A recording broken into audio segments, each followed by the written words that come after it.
morning, everyone, and welcome to the November the 4th Dare County Board of Commissioners meeting. At this time, I'd like to ask the Reverend David Morris if he would come forward and lead us in an invocation.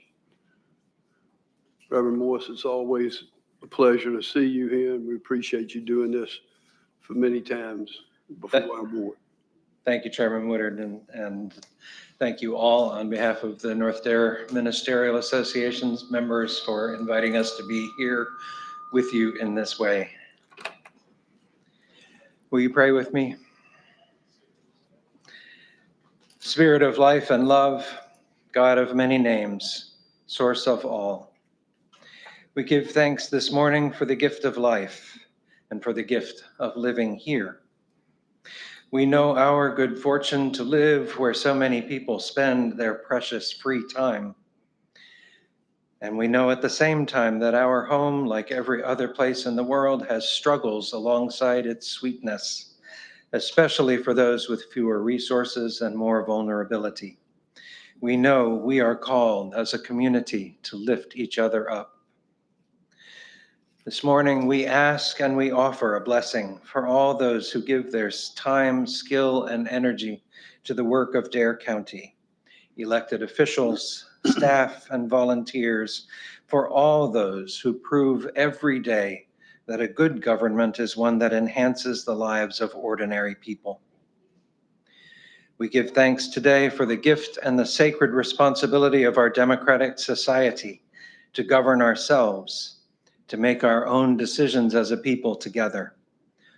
All of you here and those aspiring to serve as you do are simply citizens yourselves, chosen freely and fairly by your fellow citizens of Dare County. And so on this election day eve, as witness the trucks in the parking lot preparing, I lift up in particular those many people assisting Americans in casting our votes here in our county and all around our nation. They have served our democracy faithfully through early voting, and they will again on a very long day tomorrow.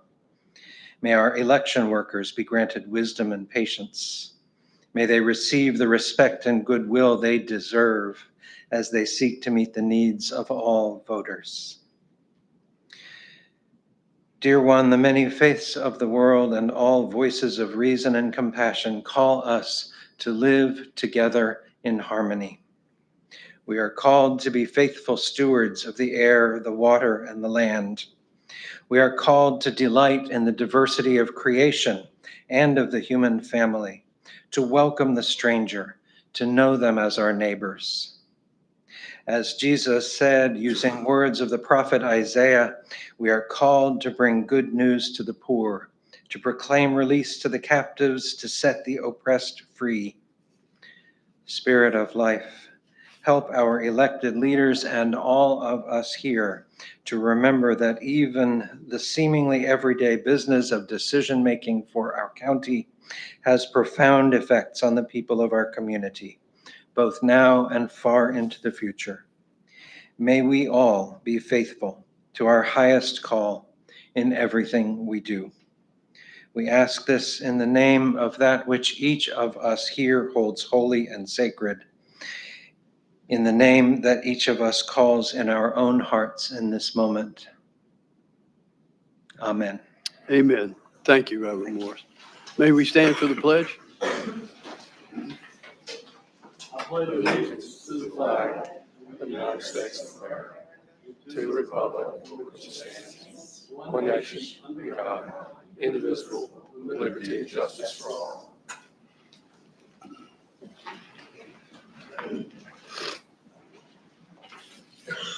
County Manager?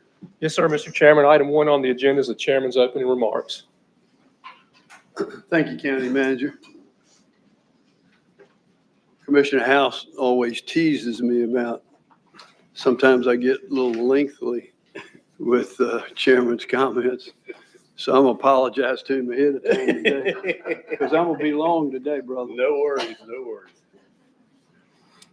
Young man in Mania, Scout, Marcus Simmons, Most of you know her, his mother, Chrissy Simmons. She's an attorney in Manio. He's a young man in the Scouts that really works hard in his community. And he came up, he's trying to earn a merit badge. So he came up with the idea of cleaning up the rain garden at the middle school. And he got all the volunteers to come out, and it was pretty horrible shape. Matt's got some photos. It's like a before and after photo. If he'll show the rain garden at Manio Middle School, a before picture of what it looked like prior to Marcus. You can see how overgrown it is in the pathway there. The wooden pathway's rotten, and so they did this Saturday. Really worked hard. Look at the difference, and that's a new boardwalk as well. So my hat's off to Marcus and him getting the folks in Manio to do this and clean it up, because it was certainly wasn't functional prior to him. And my hat's off to Marcus for that work that he's done in the community. So thank you, Marcus. If you're listening today, we certainly appreciate all of your efforts. This morning is going to be a little difficult for me. It's going to be tough for me this morning from what I'm about to talk to you about. We've got 3 board members who are leaving the board. This is their last meeting. First is Commissioner Bassnight. I want to take a minute to recognize and celebrate one of Dare County's most dedicated and passionate public servants, and that's B. Bassnight. She has served on the Dare County Board of Commissioners for the past year, and it's truly hard to express in just a few minutes the immense impact she's had in this community over the years. I'm going to try to do my best, B, for you. But Commissioner Bassnight, she may have only served on this board for the past year, but her commitment to the people of Dare County over the past several decades has been nothing short of extraordinary. In addition to serving this community as a school teacher for some 35 years, she also served on the Dare County Board of Education for 12 years, 4 of which she served as the chairperson. She's always had a special place in her heart for our local students. She's worked tirelessly to ensure that our young people have access to the best educational opportunities possible. She has advocated for the resources, support, and programs that allow them to thrive, and her unwavering dedication to our school and students is evident in all of her efforts. I can remember as chair, she would constantly bug us about supplements. We got to get supplements for the teachers. We got to get supplements for the teachers. Fortunately, she was on this board this past year where she was able to support $1.6 million in supplements for our teachers. Your efforts paid off, B. Whether it was addressing the challenges facing our school system or making tough decisions in the best interest of our residents, she's been a steady, compassionate, and thoughtful leader. She's never backed down from hard work. She's always approached each issue with a deep understanding of what it means to serve. Her passion for education and the future of our children is second to none, and it's truly unparalleled. Beyond her hard work in education, B contributed as a county commissioner over the past year has also been invaluable. She has worked on so many important issues, all with a high level of commitment, dedication, and care that she's become known for. Her leadership has certainly helped shape the county in ways that will benefit citizens of generations to come. She has dedicated her time, energy, effort, expertise to numerous boards and committees through which she has made a lasting impact on our community. She currently serves on the Dare County Library Board, the Dare County ABC Board, and the Dare County Older Adult Services Advisory Council, where she has worked diligently to improve resources and services for our residents. Her passion for public service is also demonstrated by her volunteer involvement with several other community organizations over the years, including the Dare Arts Council, the Roanoke Island Historical Association, the Hands of Hope Advisory Board, and the Virginia S. Tillett Community Center Advisory Board, where she has continued her decade-long commitment to enhancing the lives of people across Dare County. Through these various roles, she has made a profound and lasting impact on the citizens of the community she has called home since 1973. B, as you transition from this chapter of public service to the next,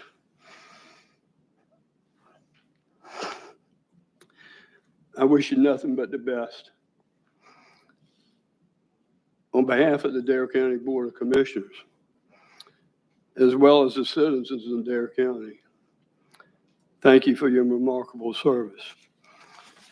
My dear friend, B. Bass Knight, will you?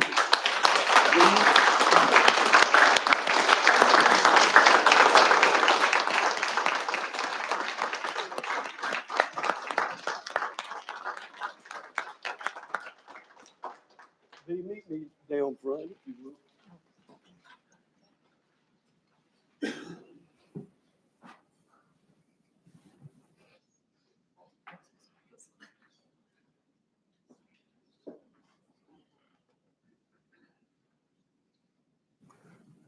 Sorry, folks, but B and Saint have become dear friends of mine, and I love her to death. She's a remarkable human being. Certificate of Appreciation, Commissioner B. Bass Knight, in grateful recognition of your exceptional dedication and service to the Dare County community as a 35-year educator and 12-year member of the Board of Education.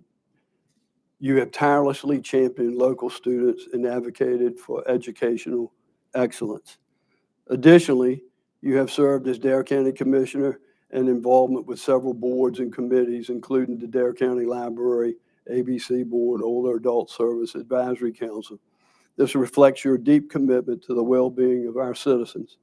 Your unwavering dedication and education to public service has left a lasting legacy that will continue to benefit Dare County to generations to come. Dare County Board of Commissioners salute you for your service, and I've signed it effective 11/4/2024. God bless you.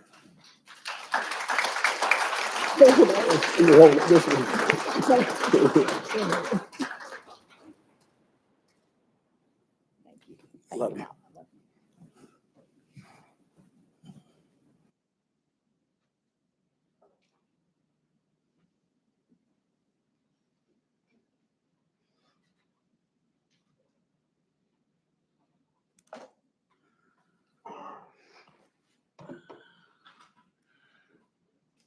I got two more of these to get through. It's going to be tough, I tell you.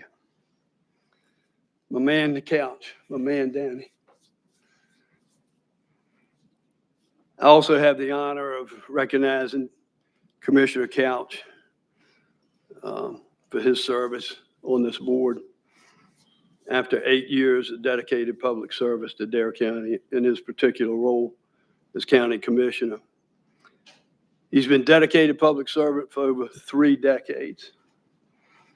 This includes serving on the Board of Education as well as Commissioner Bass Knight, and a variety of volunteer services with numerous local organizations, in several boards and committees, including the Dare County Waterways Commission, Dare County Children of the Youth Partnership, Board of Directors of Feddersen Center, Advisory Board, and the Friends of the Graveyard of the Atlantic Museum. Commissioner Couch, as you prepare to close the chapter of your career, I want to take a moment to reflect on your remarkable contributions to our community, especially the people in Hatteras Island, for whom you have been a staunch advocate and provided such strong support.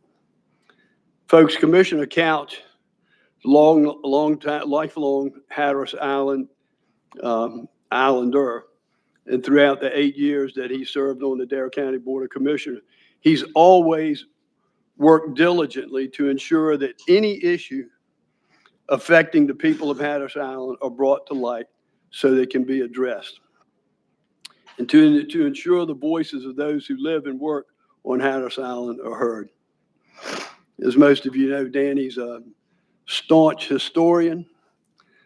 I always relished his comments, under commissioners' comments about different things in the history of Dare County, and I just always enjoyed those, Danny, those comments that you made. During your time as commissioner, Danny has truly exemplified what it means to be dedicated public service. His passion and commitment to the residents of Hatteras Island has been unwavering. He's also been a voice of his constituents, ensuring that their concerns and needs are heard in the county level and beyond. His ability to effectively represent matters that are so important to his community has made a significant difference in lives of so many people, not only in Dare County, but Hatteras Island. Commissioner Couch, I would truly be remiss if I didn't point out one particular area where your remarkable leadership and your dedication to serve Dare County's residents, property owners, and visitors has been truly evident, and that your efforts over the past several months to restore the Buxton formerly used defense site to its status as one of the best beaches in America.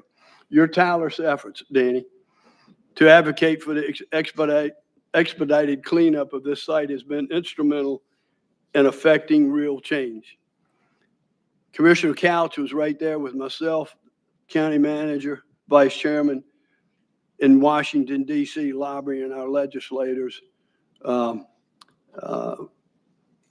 It's been a couple of years now, I guess, that we were up there lobbying for that when the folks were having so much trouble down there. I truly believe that without your passion for Hatteras Island, your dedication to addressing the issues, we would not be seeing the progress that's currently underway by the Army Corps of Engineers to remediate this site. Through your advocacy, you have helped to ensure that the safety and well-being of our citizens and the environment have been prioritized. Your dedication to this issue demonstrates your commitment not only to Hatteras Island, but to the entire Dare County community, as well as in hundreds of thousands of folks who visit Cape Hatteras National Seashore each year. Your passion for public service and your love for Hatteras Island are evident in every single thing that you do for this community. In addition to your work on Buxton formerly used defense site, you have been instrumental in advocating for beach nourishment projects on Hatteras Island, particularly in Avon, which underwent its first nourishment in 2022.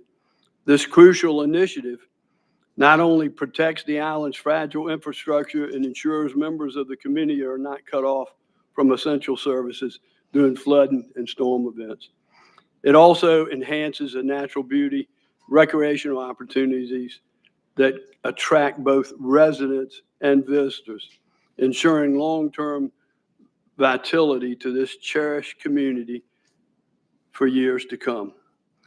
Commissioner Couch, additionally, your work with the nonprofit First Flight Society has been instrumental in promoting National Aviation Day, which celebrates the remarkable contributions of the Wright brothers and their sister, Catherine, and in ensuring that their legacy continues to inspire for generations to come. As you transition from your role as Dare County Commissioner into your well-deserved retirement, I want to express my heartfelt appreciation for everything you've done for the people of Dare County. Your positive impact on the community will be felt for years to come, and you leave behind a legacy of dedication, integrity, and public service that we all incredibly grateful for. On behalf of the Dare County Board of Commissioners and all of the residents you have served so faithfully over the years, I want to personally thank you, Danny. And I also want to personally thank you for your friendship. We wish you the best in your next endeavor, and we want you to know that you will always be an important part of the Dare County community. Will you meet me down front?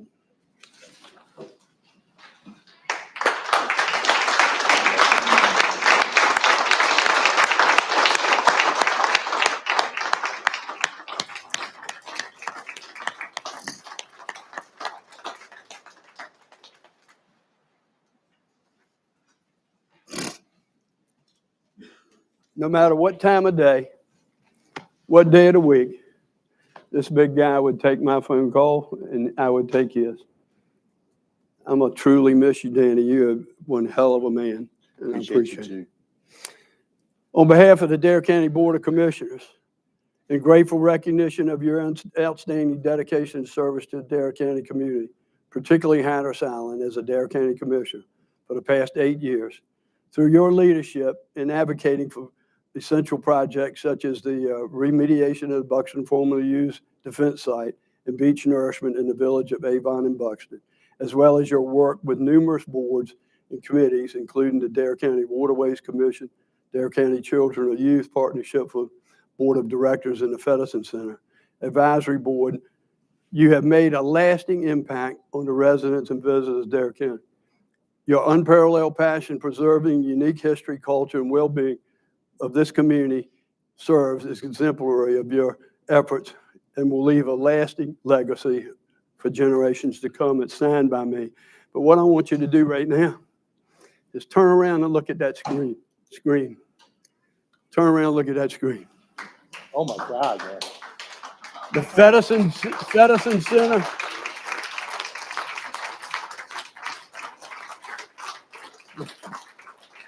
The Feddersen Center Gymnasium is now known as the Daniel C. Danny Couch Gymnasium, and this was unanimous by our Board of Commissioners. Wow. That'll cut down on a crappy phone call. Thank you so much. That is amazing. That's mind blowing. My mother-in-law appreciated it too. Give me some leverage with her. I love Thank it. God Bob. bless you. Appreciate I love man. you. Love you.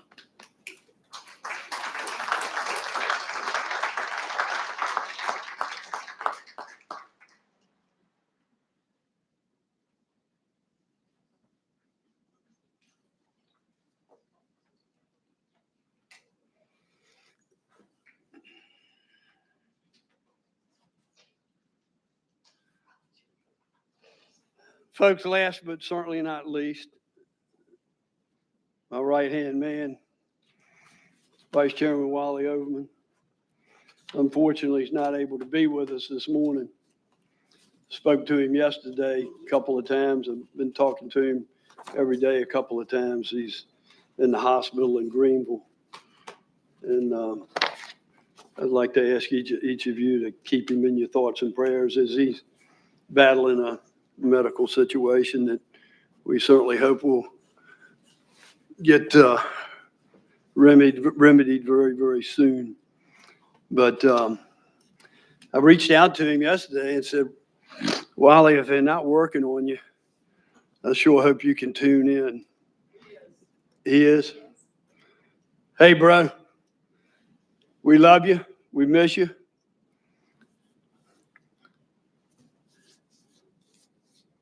I had the privilege and the honor of a truly remarkable leader, an incredible public servant, and most importantly, a dear, dear friend.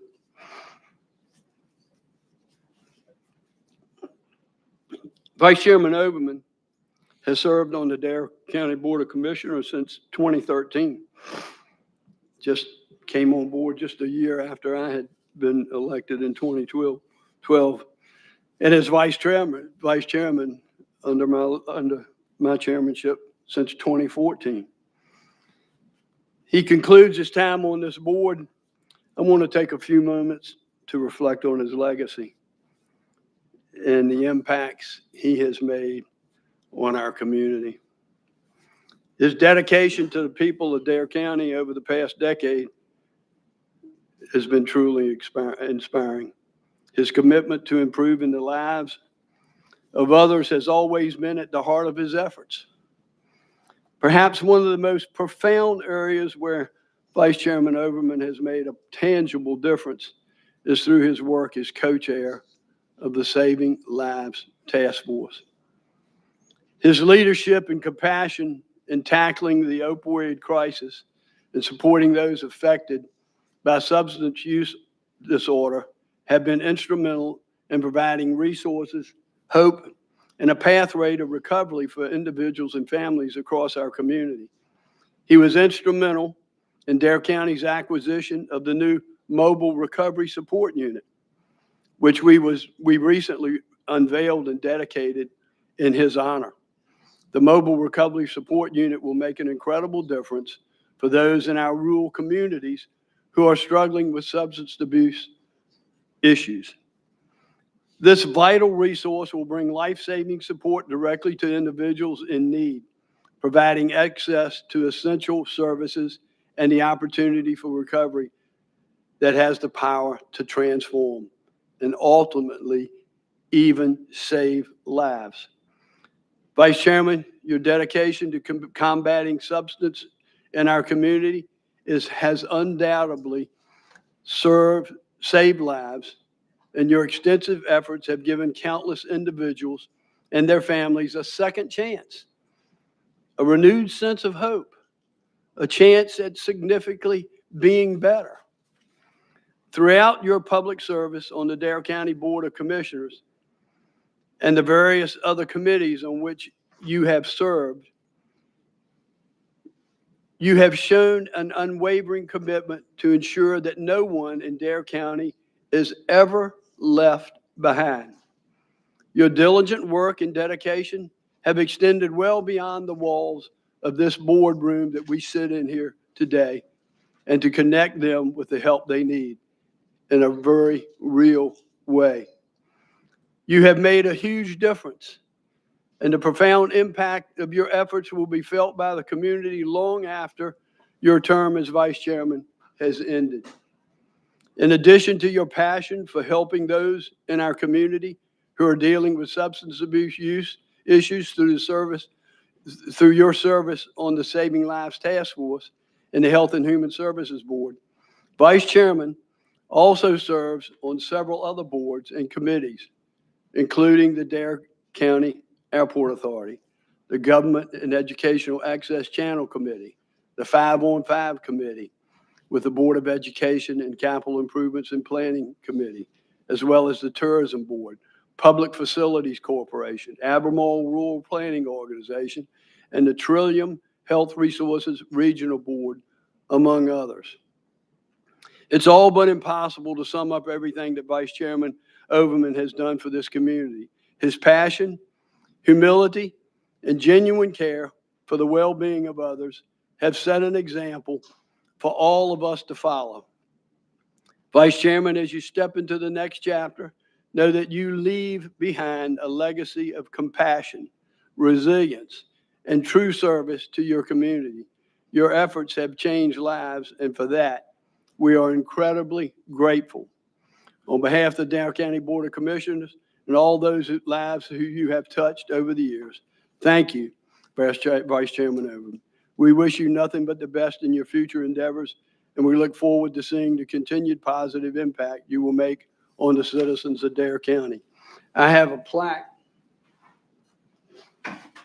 just like I had for Commissioner Bassnight and Commissioner Couch.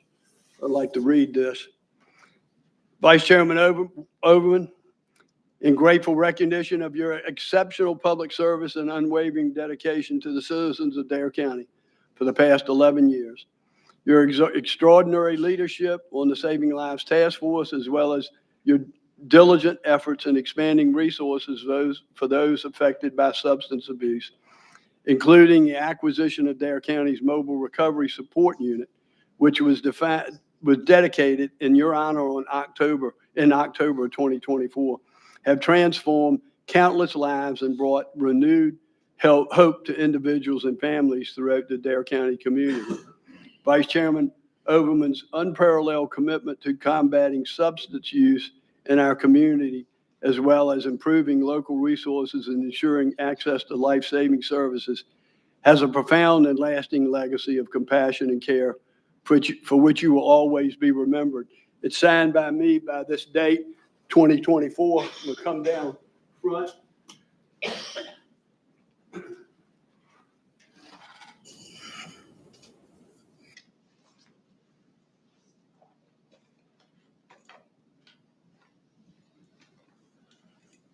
Wally's been by my side for these last 11 years. I could not ask for a better friend. Look up here, Wally.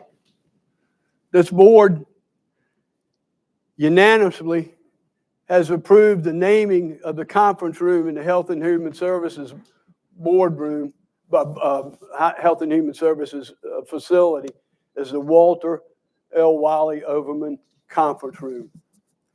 Wally, could not thank you for your dedication and your loyalty to this community. We love you, buddy. Get well. Thank you, Wally.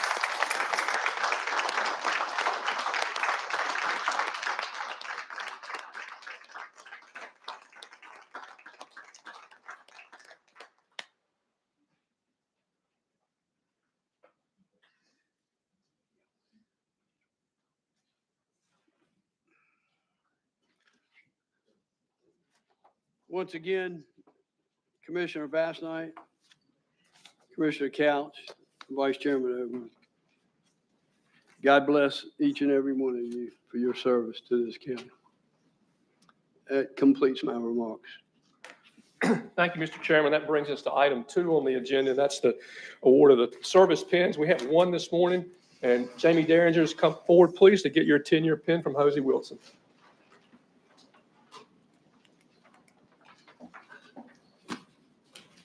Welcome this morning. Good morning. I must say that's difficult to follow, but I've got some remarks I'd like to read and some things I'd like to say about Jamie and her tenure in our land records department. Jamie Derringer started November 10th, 2014 in the land records department. She now currently serves as a land records technician in that department. She's been here about a year longer than I have, so I've known Jamie the whole time I've been here, and I consider her a friend. She's always been helpful with anything I've needed. She stopped what she's doing, and I just believe that is part of her nature. And it is the land records department division of our department is it's kind of a dying profession. It's it deals with ownership and property mapping. I just looked a little while ago, just in the last year, we had 3,846 land transfer transactions through that office.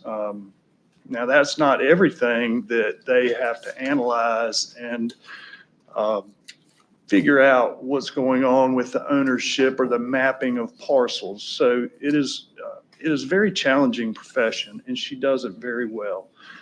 I see her as a critical resource in what we do every day. It is where everything starts in our office, and it flows from that office to the appraisal department, to the listing department, to the collections department. It all hinges on the work that she does. She works for Robin Etheridge, who couldn't be here this morning, so I have the honor of presenting her 10-year pin. But I do have some remarks from Robin that I would like to read. The Land Records Department reviews all documents that are recorded at the registry and the clerk's office that may affect value and taxation. So it's a department that delves into real estate ownership and property boundaries. Jamie was and is perfect for the position, as she had a background in real estate, in a licensed insurance agent. She's worked with attorneys' offices prior to coming to work for Dare County. So all that experience really gives her a broad perspective and understanding of what is behind these transactions. And it's something that, they work with and analyze every day. And the work that she does, it speaks for itself. It's critical importance. So she works with 4 other individuals, and they are responsible for that, along with the land transfer tax program. And they have all taken it upon themselves to learn the inner workings of that, because it is a critical resource for this county. That being said, her coworkers are here. They're all right here, and it's nice of them to be here today. So let's see. A few words I would use to describe Jamie are polite, courteous, empathetic, calm, dedicated, level-headed, intelligent, educated, and just an overall good person. So, and I'd like to read a couple of other sentiments from her coworkers, because really that's really the best compliment somebody can get from the people that actually you work with. Jamie is always a pleasure to work with. She is our go-to person, and that's in all caps, when it's something we need assistance with. Jamie is always kind and polite to taxpayers that come in the office needing help. She is a valuable part of our team, and we appreciate her. We look forward to many more years working together. So I think that pretty much speaks for itself. She is married to Major Jeff Derringer, who, as you know, has been with us quite some time as well. And Jeff, I consider a friend, and I've considered him a friend since day one. They have a daughter, Hannah, who I just met this morning, and I understand that her husband also works for the Sheriff's Department. So they are a family that serves Dare County in many different important capacities. So congratulations on 10, Jamie. You got 20 more left in you? Oh, yeah. Thank you. Thank you very much.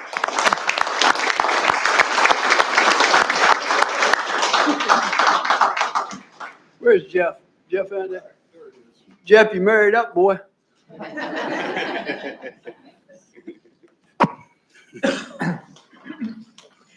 Mr. Chairman, our employee of the month could not be here this month, and so we'll do that next month. And that takes us to item 4 on the agenda, which is public comment. Before we go to public comment, if you received an award this morning, please go right outside and let's get your picture made. Wait just a second.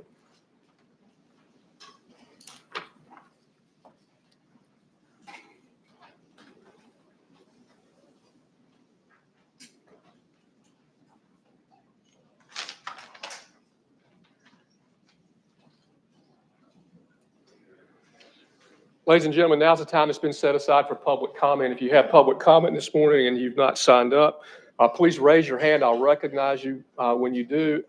When you come forward, please state your name and where you're from. Please limit your comments to 5 minutes. There's a green light that comes on the podium that says your time is beginning. There's a yellow light that will come on when you have about a minute left. And when the red light comes on, you need to conclude your remarks. If you're here to speak on the public hearing for the schedule, standards, rules for real property appraisal for the public hearing on the zoning text amendment to 22-27.15 of our ordinances, or the quasi-judicial hearing for special use permit number 5-2024. Please wait until we call those items on the agenda, and you'll get your opportunity to speak at that time. So first on my list is Brian Harris.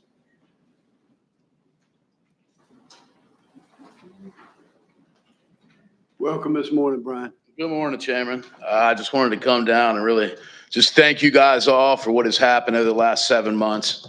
I showed up here in April, pretty nervous speaking in front of all you guys. I've gotten to know a lot of you, and the Buxton Civic Association, we thank you so much. The meeting tonight, they're well on their way. Things have definitely turned a corner after October, and we couldn't be happy enough the way things are headed. I appreciate everybody. Danny, thank you so much for my civics class over the last 7 months. Before April, I came to Manio. It was a seasonal speeding ticket. But now I've gotten to know you guys, and I definitely have enjoyed coming here once a month. I just wanted to thank you guys personally. Thank you guys all for, just the hard work it's been the last 7 months to make the Army Corps of Engineers kind of, do a complete 180, and they really have. It's pretty impressive what's happened. I'll let them update everybody tonight, but they're making a lot of progress. The other thing I wanted to say is just, 3 weeks ago, the Buxton Motels, we took another hit. You guys, everybody's worried about beach nourishment. We do have a new owner of the Cape Hatteras Motel. Their vice president, Teresa Ham, she's actually signed up for the public comments. She's going to be speaking after me. She just needs help. She's got a lot of questions for the Civic Association that weren't Civic Association questions, just with CAMA permits. And I told her I felt like she needed to come here, introduce herself to you guys, and you guys could, start tackling that issue with her. So once again, just thank you, everybody. I appreciate you. Thank you, Brian. Yeah. Next is Teresa Ham.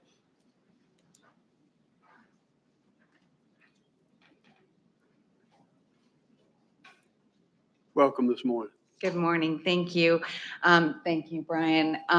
My name is Teresa Ham, Cape Hatteras Motel. I'm the Vice President of Operations. We are in the process of getting our sandbag permit. We have completed the application and submitted it to the National Seashore as well as CAMA. We do have several concerns, and we're asking for any help that this group can give us financially as well. So we did get a sandbag quote, and it was $108,000, which is a lot. Our concern is that we're the very first property when you come on into Buxton. It gets very narrow there. We own property on both sides, so Soundside and Oceanside. Oceanside sustained a pretty significant hit over the last month. And I know that there is another very large tide coming in about 2 weeks. We're very concerned about that. Our other concern is for Highway 12. Because it is very narrow right where we come in. The water comes from the ocean all the way to the sound side. We were in about 2 feet of water on the sound side just a week ago. So anything that you can do to help speed up our application. They have been submitted both in CAMA and the National Seashore. Any funding that's available, or if North Carolina DOT has anything to do with the 12 right there where it gets very narrow, but it's a great concern for us and everybody that lives in Buxton right now. So thank you very much. Thank you. Next is Aida HL.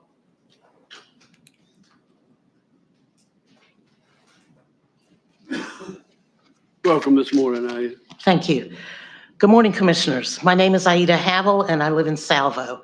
This morning, I want to acknowledge and thank the 3 retiring commissioners. First, Commissioner Wally Overman has been a wonderful advocate for all of the people in Dare County who suffer from addiction.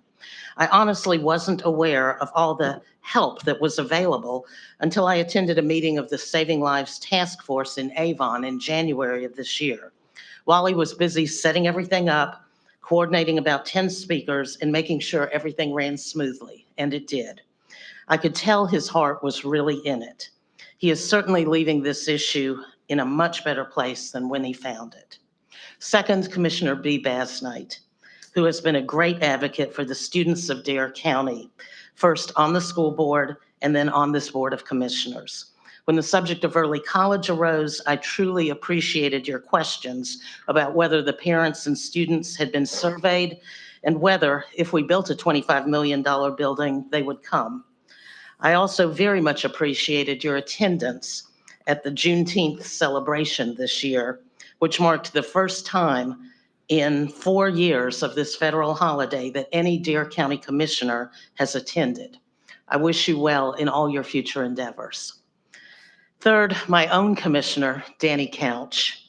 My husband and I first met Danny in 2009 at the 10th anniversary of the move of the Cape Hatteras Lighthouse. On that occasion, Danny stood up and said publicly, 10 years ago, I was against the move of the lighthouse and I was wrong. I'm glad they saved it. I was so impressed that a public figure would stand up and admit that he was wrong. And he and my husband quickly bonded over their shared knowledge of and love for the lighthouse. When we decided to move here a few years later, Danny was our only choice for a realtor. And I know that he must have thought that we were never going to buy a house because we were so picky and we looked at so many houses for so long. When we finally got a house under contract and ran into a few problems, we were at our wits' end and we came down for a talk with Danny about what to do. He listened to our fears of losing the house, and then he said, listen, you're at a Golden Corral buffet and you're worried about crackers and croutons.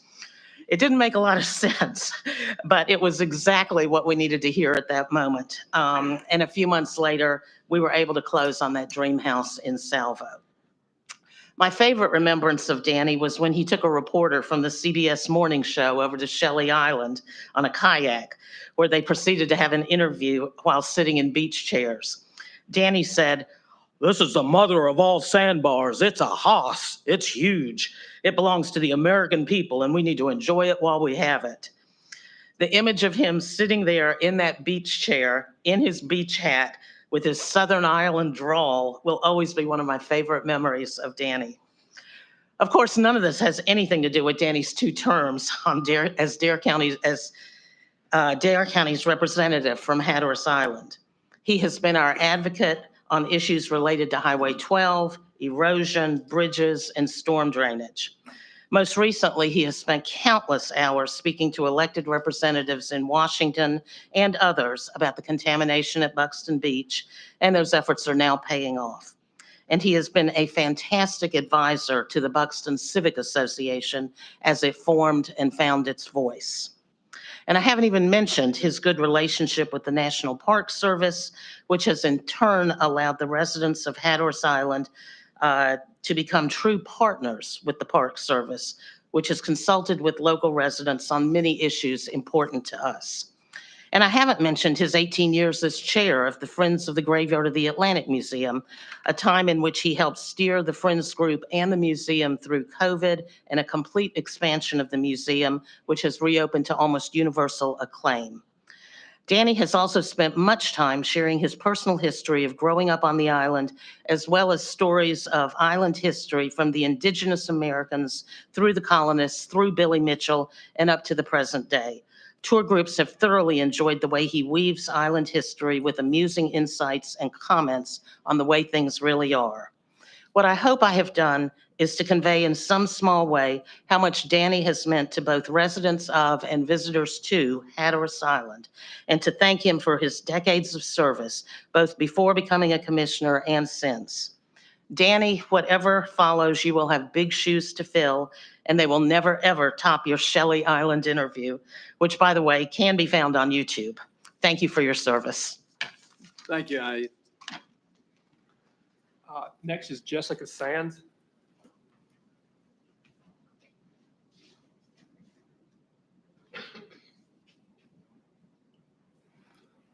Welcome this morning, Jessica.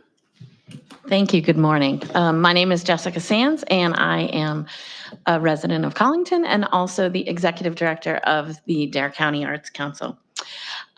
Today marks the kickoff of Outer Banks Veterans Week, and I wanted to just make you aware of the initiatives that Dare County Arts Council has put forth. For 12 years, we have developed programming for our veterans, and I'm pleased to share that our 12th annual Outer Banks Veterans Writing Workshop will be hosted this weekend at the Coastal Studies Institute. We're delighted to bring in this year's theme is songwriting, and we're bringing in 3 instructors from across the country, and they represent organizations such as the Veterans Writing Project and Soldier Songs and Voices. I also want to invite you and everyone to the Outer Banks Veterans Concert, which is going to be held this Saturday night, 7 p.m. at the beautiful Pioneer Theater in Manio. And the last piece I wanted to make you aware of is that we've put together a digital directory of all of the ceremonies and special events and some of the discounts and freebies offered to our local veterans, active duty military and their families this week. You can visit darearts.org and click on that first banner and it'll bring you to all of that stuff. So thank you so much for that. And finally, on behalf of Dare County Arts Council, I want to extend a thank you to both Commissioner Couch and Commissioner Bass Knight. Your support of the arts in this community has been just nothing short of amazing. I don't know, you probably don't remember this, but I was on the board for Theater of Dare when your daughter was active with our organization, and she was just the most lovely young person. And then I found out that I met her before you, and found out that you were her dad. And obviously, B, you are dear to the Arts Council, and I know that we'll continue to work together. And your voices on this board will be missed. So thank you so much for everything you've done over the years. Thank you, Jesse. That's all the sign-ups I have. Does anyone else like to speak at public comment? Any other public comment this morning? Seeing none here, is there any public comment from Buxton? No comment from Buxton. Mr. Chairman, that takes us to item number 5.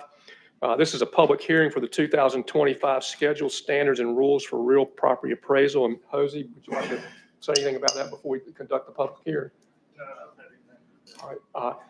That's here for public hearing. If anyone would like to speak to that issue, the rules that I said earlier apply. Is there anyone here that'd like to speak to that issue? Seeing none, then is there any public comment from Buxton? No comment from Buxton. All right. Is there any action needs to be taken with that, Hosey? Okay. That moves us to item 6. This is a public hearing on a zoning text amendment to section 22-27.15 of the Dare County zoning ordinance, and Morgan is here, or you can do that now.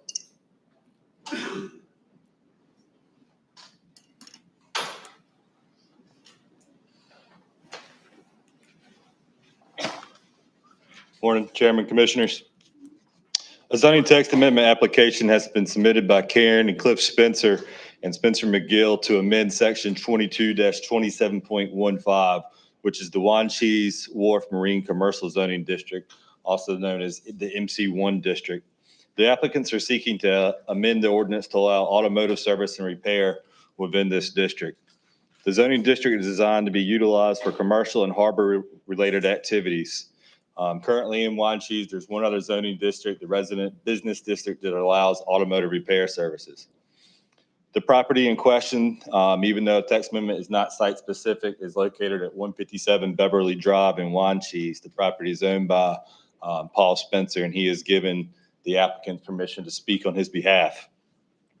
Planning staff finds that the proposed text amendment would be similar intensity as existing businesses located within the MC1 district and would be keeping in the scope of the intent of the MC1 district.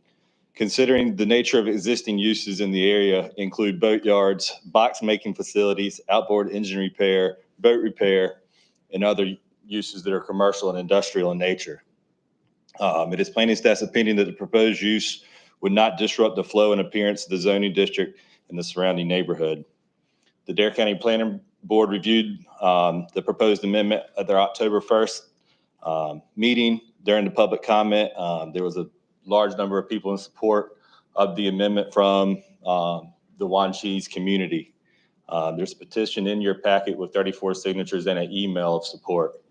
At the close of the discussion, the planning board voted unanimously to recommend approval of the proposed amendment as a permitted use. Any questions for Noah? We'll begin the public hearing. First on my list is Ronald Carter.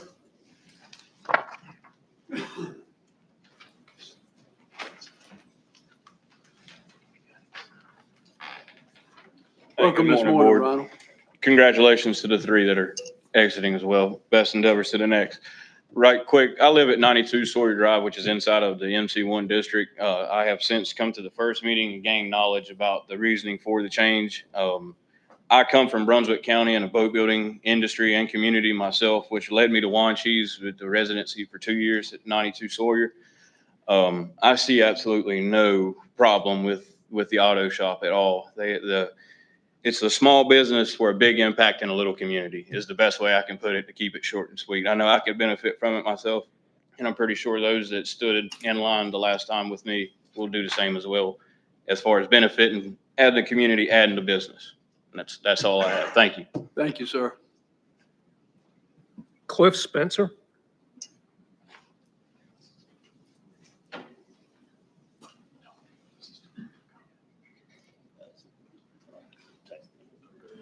Welcome, Mr. Spencer. Thank you. Thank you for having me. Good morning. The amendment, the text amendment, we would like to have, we're allowed to tear apart 2,600 horsepowered engines that contain 25 gallons of oil in it. We're just asking to be able to tear apart a little car engine that holds 6 quarts. I think it falls well within the scope of the zoning work. All of our neighbors up and down in the whole zoning area had no issues with it. Since then, we've had several more people sign in support of the amendment. So we just ask for your consideration in having it. I don't know if y'all need this or, but yes.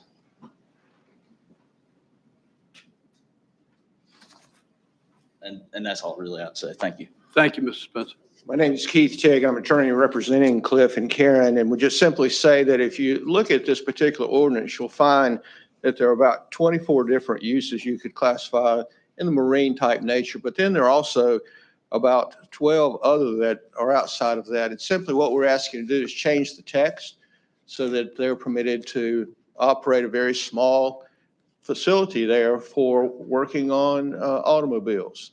Obviously, they have a lot of employees. They have someone that's willing to start a new business who's in their 20s, and it gives them a little entrepreneurship as well. And we would ask that you follow the recommendations and allow this textual change. Thank you very much. Is there anyone else who'd like to speak to that issue? Please come forward and state your name.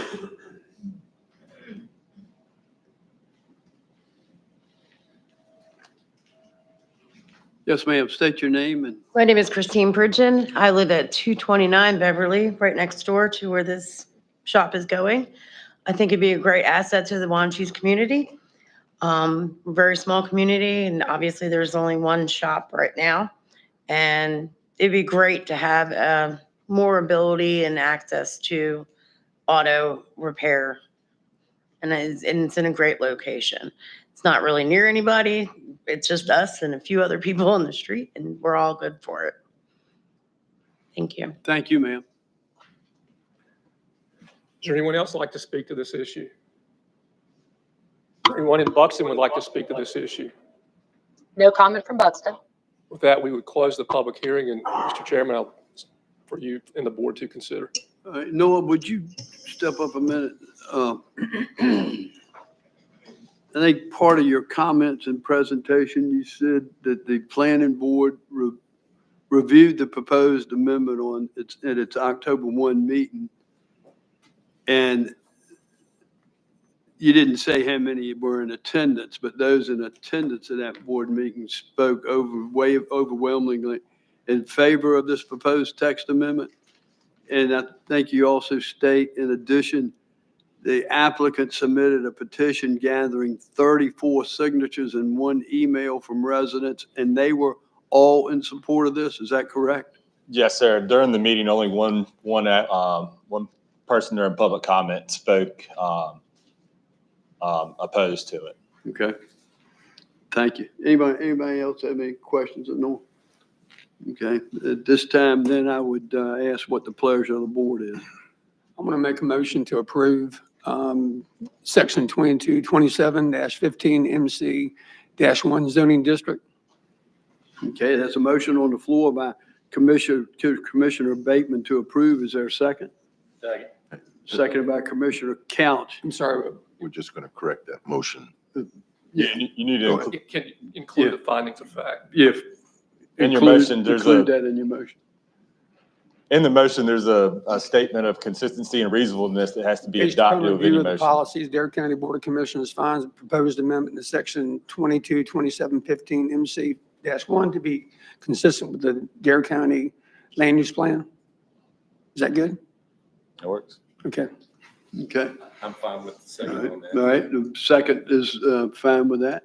The floor is open for any further discussion.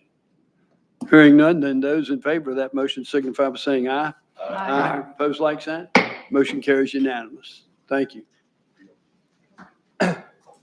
Chairman, this brings us to item 7 on the agenda. This is a quasi judicial hearing for a special use permit number 5-2024 submitted by Dale and Anna Petty of Surf and Sound Realty. Have you all resolved this? Okay. If you would present it, and then we can talk about what the order will reflect.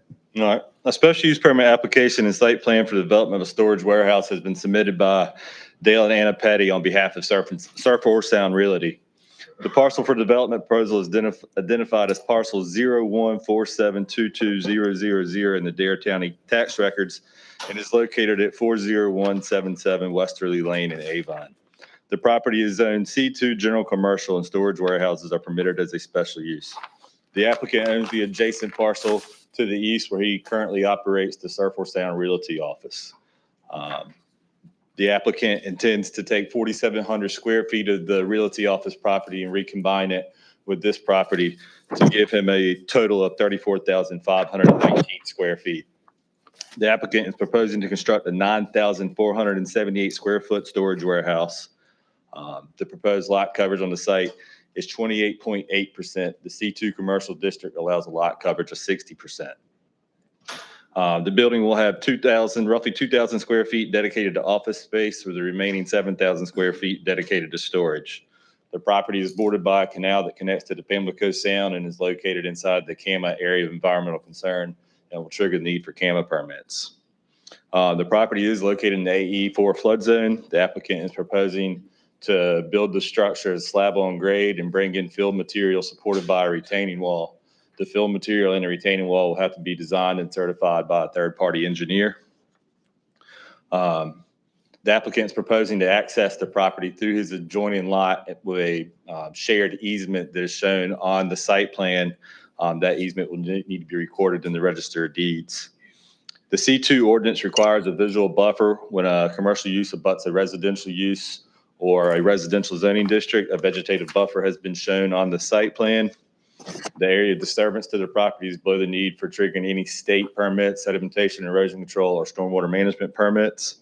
The Dare County Fire Marshal has reviewed the site plan and approved it. Comments have been included in the draft SUP to capture his comments.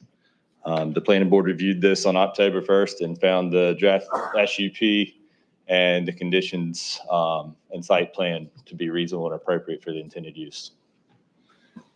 Mr. Chairman, this was initially going to have a contested hearing. I think the parties have come to some resolution. I've asked the two attorneys to come forward, tell them who you are, who you represent, and then let us understand what the resolution is. Good morning. I'm Lloyd C. Smith Jr. from Windsor. It's nice to be back in front of y'all. I represent Dale and Anna Petty, the applicants. I'm John Carmichael with Robson Bradshaw. I'm a lawyer here on behalf of Ms. Barbara Gray Fields. She owns the adjacent property to the north. Appreciate the opportunity to be here. And Ms. Fields had some concerns which my clients are willing to address, which change some of the conditions, make them stronger. I would suggest not any way they're weaker, and they would read as follows. And we also have a large map that we'd like to submit because right now we didn't have time to get our surveyor to. Let me ask you a couple questions first. Yes, please. We can get past them. Do you all agree to the facts as they were presented by Mr. Gillum a few minutes ago? Yes, sir. Yes. All right, and then do you all consent to the entry into the record of the file in this matter, which would include that map that the board has reviewed? Yes. Okay. Yes, sir. We also have a written document that I typed up, but it's got some scribble on it. I'm happy to submit that too. But we'll read it into the You might want record. me to read it into Yeah, the record. we'll read in the record. You read it and then submit it so that we can modify the order accordingly. Sure. Assuming the board agrees with the condition. Assuming that, of course, the board makes the original approval, but the first change is in addition to the visual buffer, applicants shall install and maintain an opaque privacy fence along the entire northern boundary of the applicant's property. The height of the fence shall be the maximum height allowed under the zoning ordinance, and the finished side of the fence as opposed to the side where the exposed structural supports shall face the abutting property to the north, which is Mrs. Fields' property. The maximum height is 10 feet for this fence. There's already existing 7-foot fence that has been approved, has been there for about 22 years. So we will start that 10-foot fence at the end of that 7-foot fence, which will more than cover Mrs. Fields' property. It'll cover all the way down to the Cama break shown on the map. We can't obviously build in a Cama area. So that's the first change. I'll make a correction to that. A fence can't be placed inside the camera. Okay. All right. Well, we didn't know that, but we've agreed to build it to the Cama buffer just to be on the safe side with I guess we just say the fence shall be 10 feet then. Yeah, I didn't know the shall be 10 feet. Does that work? That's fine. Okay, yeah. 10 feet is great. We've agreed to increase the width of the planted visual buffer along the northern boundary of the applicant's property from 5 feet to 10 feet. This visual buffer shall meet the requirements of condition 11 proposed by the planning staff with only one change. That will be that only evergreen trees shall be planted or installed. Number 3 is that exterior lighting installed on the sides of the building facing the abutting property to the north, which again is Mrs. Fields' property, or the canal shall be activated by an on or off switch and not automatically come on is the purpose of that. And number 5, no employee break area. Oops, I skipped one. I'm sorry. The exterior HVAC equipment, which is shown on the plat, shall be relocated between office 2 and the women's toilet. That's moving it. I don't know the exact number of feet, but somewhere between 75 and 100 feet further from Mrs. Fields' property. And then number 5, no employee break areas or gathering areas shall be located in the area shown on this map, which basically begins at the northeast corner of the proposed structure and will be 20 feet wide from south of Mrs. Fields' property running all the way down to the canal. And this is hatched in, and our engineer will provide actual meets and bounds for that. So there'll be no question as to where it is and what its call is. But, Can I look at the other side? Sure. Real quick? Thanks. Yeah. All right, we're good. Yeah, to the canal. Okay, perfect. Thank you. With that said, do you all consent to the order as written with these 5 changes? We do. I do. And your client does as well? Yes. yes. Okay. Yeah. Our client does, Yeah. yes. All right. And if I need to speak in favor of this project further, if the commissioners feel like hearing me drone on, I'll be glad to do so because it does some other good things, like it requires Westerly Lane to be brought up to heavy duty fire code. And my clients are going to do that, which will help the 14 houses that are back behind this. So they too will be able to get heavy emergency and fire equipment back there because of gravel that our clients are willing to put back all the way. Because their intent, as shown by the changes, is to be nothing but a good neighbor. They've had a building like this for 22 years in a similar location and never had a complaint. So that photo you have in here is pretty rough looking road. What are y'all, tell me what you're gonna do to it again? You're gonna resurface it? We're gonna put gravel on it. Okay. Up as required by the fire marshal. Right. That'll hold up to 75,000 pounds. Okay. All the way its length. Right. And we will meet the width requirements that the fire marshal and NOAA require. That's in the conditions of permit on. Is that, Yeah, to the end of our property. Right. Where the road actually, I think, almost ends. is there a stormwater issue there? There's a lot of water on that. Once you do that, will that kind of mitigate that issue? We hope so, yes, sir. I mean, we've seen that road underwater several times over the last 12 years, and I think Ray's ended up putting gravel there is going to help Okay. it. That's what our engineer says. I am not an engineer. I'm a talker. Gotcha. And both parties have come to agreement with these additional 5 conditions? Okay. If you have questions of them, Yeah. there's one other question I need to Yeah. ask. Does this mean the 2 attorneys won't be donning boxing gloves and settling this in the parking lot? Right. Yes. They already Yes. did. I'd have to hit him with my walker. It wouldn't be fair. Is there anyone else here that would like to present evidence with regard to this matter? Anyone in Buxton like to present evidence with regard to this matter? No comment from Buxton. Yes, Mr. Chairman, unless you have other questions, it's with the board. So we need if we're going to move on this, we need a motion to approve the draft supplement and site plan with the changes? Correct. Okay. And, all right, so anyone willing, anybody else have any questions of the applicant? No, I'm willing to make that motion. Okay. I'll second it. Okay, motion's on the floor by Commissioner Couch, and it's been seconded by Commissioner Bass Knight and Bateman. Any further discussion?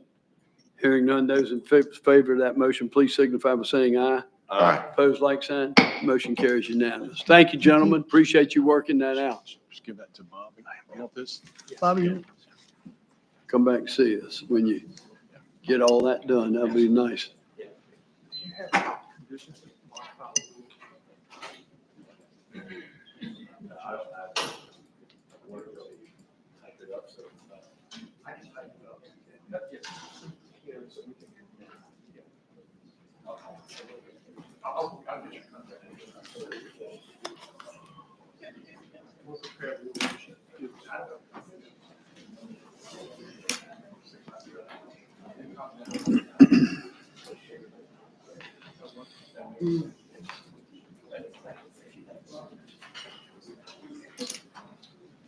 That brings us to item thank you, 8 ladies and on the gentlemen. agenda.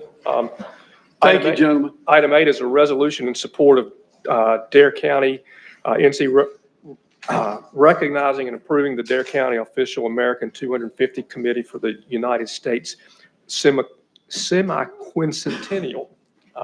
And Dorothy, if you, 250, Yeah, right. 250. If you'd like to make some comments with that, please.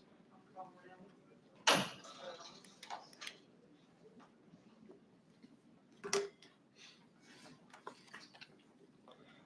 didn't realize you were going to call on me. Oh, I'm sorry. So there have been a couple of meetings from counties in eastern North Carolina trying to garner support for every county in North Carolina to participate in the initiative to celebrate and commemorate the 250th anniversary of the signing of the Declaration of Independence. So that's, of course, happens in 2026. But what the State Department of Natural and Cultural Resources is asking is that we get started and plan things as part of this celebration over the next two years or so. So we had our initial meeting on Friday. We had a great group Let participating. me interrupt you just a second. Barb. I'm Mhm. sorry. We didn't have a committee, and we got word in between meetings that we needed it. We had a deadline we had to meet to have a committee to be able to participate. So I got with Dorothy. Dorothy had gotten with Megan at the library, and we had some conversations, and we put together a committee so that we could meet that deadline. Dorothy was just telling you that committee met on Friday. When we get to the end and answer your questions, we're going to ask you to approve this committee as well as approve the resolution that we'll read.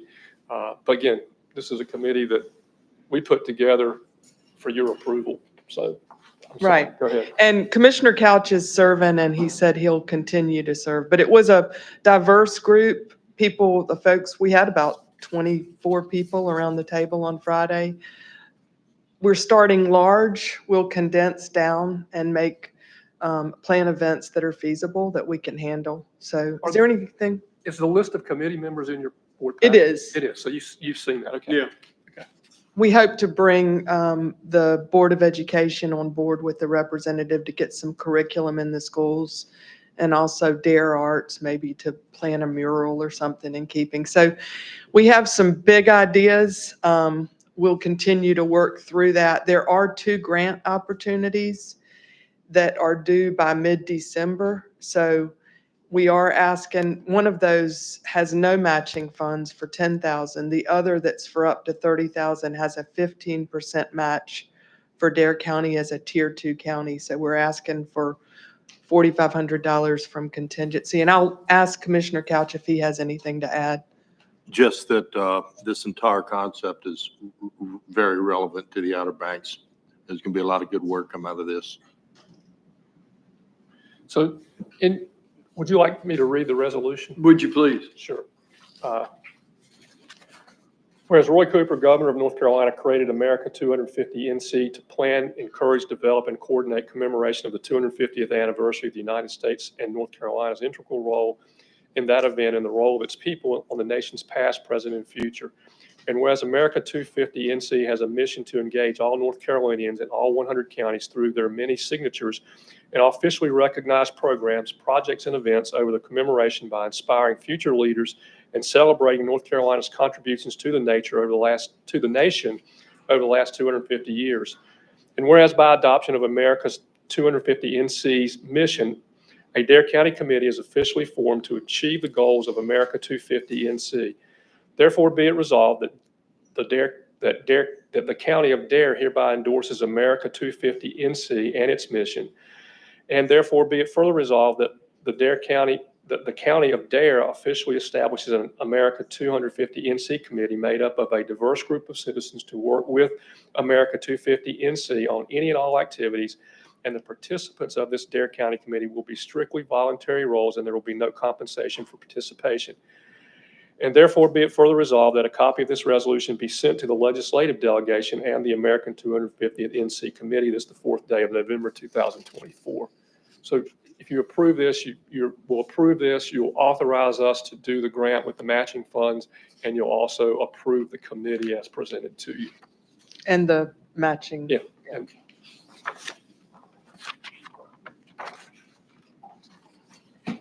Anybody questions of Dorothy or Bobby concerning this?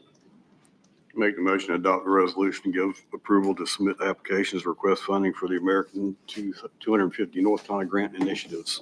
All right, motion on the floor by Commissioner House. It's been seconded by Second. Commissioner Ross. All those in favor of the motion, please signify by saying aye. Aye. Opposed, like sign. Motion carries unanimous. Thank you. Dorothy. thanks, Dorothy. Item 9 on the agenda, if you recall a meeting or so ago, we came to you and we talked about the contract that we had with Port, and that we thought we had a better use of our funding and a better way to meet our gaps. And we told you that we would come back to you at today's meeting to sort of go through that with you. And she was here to present that to you and then answer any questions and then sort of set some priorities for how we spend those funds. Okay. Good morning. Good morning, Sheila. So as Bobby said at your last meeting, you approved not proceeding with renewing the contract with Trillium, which provided funds to support uninsured and underinsured individuals seeking substance abuse and mental health care. The reason we made the recommendation in the first place is due to Port's challenges with staffing and overall operations. The numbers that they were serving on a monthly basis dropped from about 1,600 at their peak to an average of 326 over the last 6 to 8 months. And a third of those 326 being adolescents. You may recall back in May or early June, we received word that the only school-based counselor employed by Port had resigned as well, so leaving then no counselors in the schools to provide mental health and substance abuse treatment. We were able at that time, DHHS, to use some one-time funding that was available for fiscal year 24 to bring that clinician on back in a part-time capacity to be able to serve First Flight Middle and First Flight High School. That's where she was working before she resigned from Port. The recommendation today is to use that funding that's now just in DHHS, since we did not execute the contract with Trillium, to provide 3 FTE licensed clinical social workers to work in the schools in a similar fashion to our school nurse program. This would, we would recommend allocating 1 per geographic area, so 1 licensed clinical social worker that would provide services to the Hatteras schools, 1 to the First Flight schools, and also including Kitty Hawk Elementary and Nags Head Elementary, and the 1 for the Manio schools. These clinicians could also help cover each other if they found the volume in one district was higher than in another. They could still help one another with the volume. The funding to do that would approximately be $315,000 for the 3 FTEs, benefits, so on and so forth. The full total of the funding that we did not reallocate was $340,000. We also request using that $25,000, approximately the difference, to put towards the Sound Mind program. You all may recall back in October of 2023, the Outer Banks Community Foundation launched a program. Well, they provided the funding for a program that was launched. It's a collaboration with Interfaith Community Outreach, Health and Human Services, and the Outer Banks Relief Foundation. And the Sound Mind program provides direct coverage of behavioral health, substance abuse counseling for individuals who cannot afford it. They qualify through a process with DSS and ICO, and then the bill for services is paid out of those funds. Originally, that fund was started with $40,000 as part of the 40th anniversary for the Outer Banks Community Foundation. But since then, it has grown now to over $100,000. That's the additional support from the Community Foundation and ICO. So this breakdown, the 3 FTEs for the schools and the support of the Sound Minds would cover, basically the Sound Minds would support what we were doing with the Port money before, but then now really enhance the opportunities for youth. You may recall too at the State of the Child conference that was just hosted recently by the Children Youth Partnership. This was one of the recommendations that came out from the conference, was the need for school-based counselors, specifically licensed clinical social workers. In fact, I would like, if you don't mind, to read you a pretty concerning data that was collected, that was also shared at the State of the Child conference. So of note, the students reporting this to the school nurse for one-on-one counseling sessions to the school nurse for mental health issues did decrease from the previous year. However, it is still up significantly from 2019, which was pre-COVID, when the nurses saw a total of 237 students. Last year, they saw a total of 341 students for mental health counseling. But the most concerning statistic is the breakdown of those numbers. In 2019, the school nurses saw 19 elementary school students related to mental health issues. But in 22-23, the elementary school nurses saw 160 students. And in 2023, Sheila, 2024. I'm sorry, I got to stop you. 160 elementary school. Yes, and last year, 173. Okay. That's, yeah, the data for this recommendation, which you only stopped me a little bit early because I was just giving you the 174 number was last year. I have been in touch with the school superintendent who is beyond supportive of this, speaking to the need. And I think this is a much better utilization of the funds because we're going to be able to reach way more students than have previously been reached, but also still have money to support the gaps for our adult population who is either uninsured or underinsured. One other thing that I'll add, we did meet with the Port folks. We went to Raleigh and met, and they understand, and they were actually supportive of what we were doing. So we don't have any issues with them either. So I'm flabbergasted. I am. I too. heard I'm astounded. 341. If I followed your stats, you said it went from 237 school students to 341. And half of them are elementary, 170? Mm-hmm. You guys hearing this? Yeah, absolutely. Astounding. Yeah, it's astounding. Then what the hell's going on? I mean, the 300,000 notwithstanding, what is going on, Sheila? Can you help us understand this? Well, there are, I mean, it's a number of things. Obviously, mental health is a very complex challenge. I think what you're seeing is the impact of some social economic stressors on families that are resulting in impacting children. So, and I think it's also just dysfunction in the home. What you're seeing when you have this number of elementary school children is it starts out of behavioral issues. 4 years, Sheila. 2019 to, I wrote down 2023. Is that the wrong year? Should it be 24? No, 2022 and then 2023, the 160 and the 170. So 3 and 4 years. You don't want to know what 2024 is going to be. Guys, I feel like we're giving a squirt gun to put out a towering inferno here. Yep. So what's happening with those visits is it's children going to the school nurse who is able to kind of hopefully de-escalate. They've received some training with that.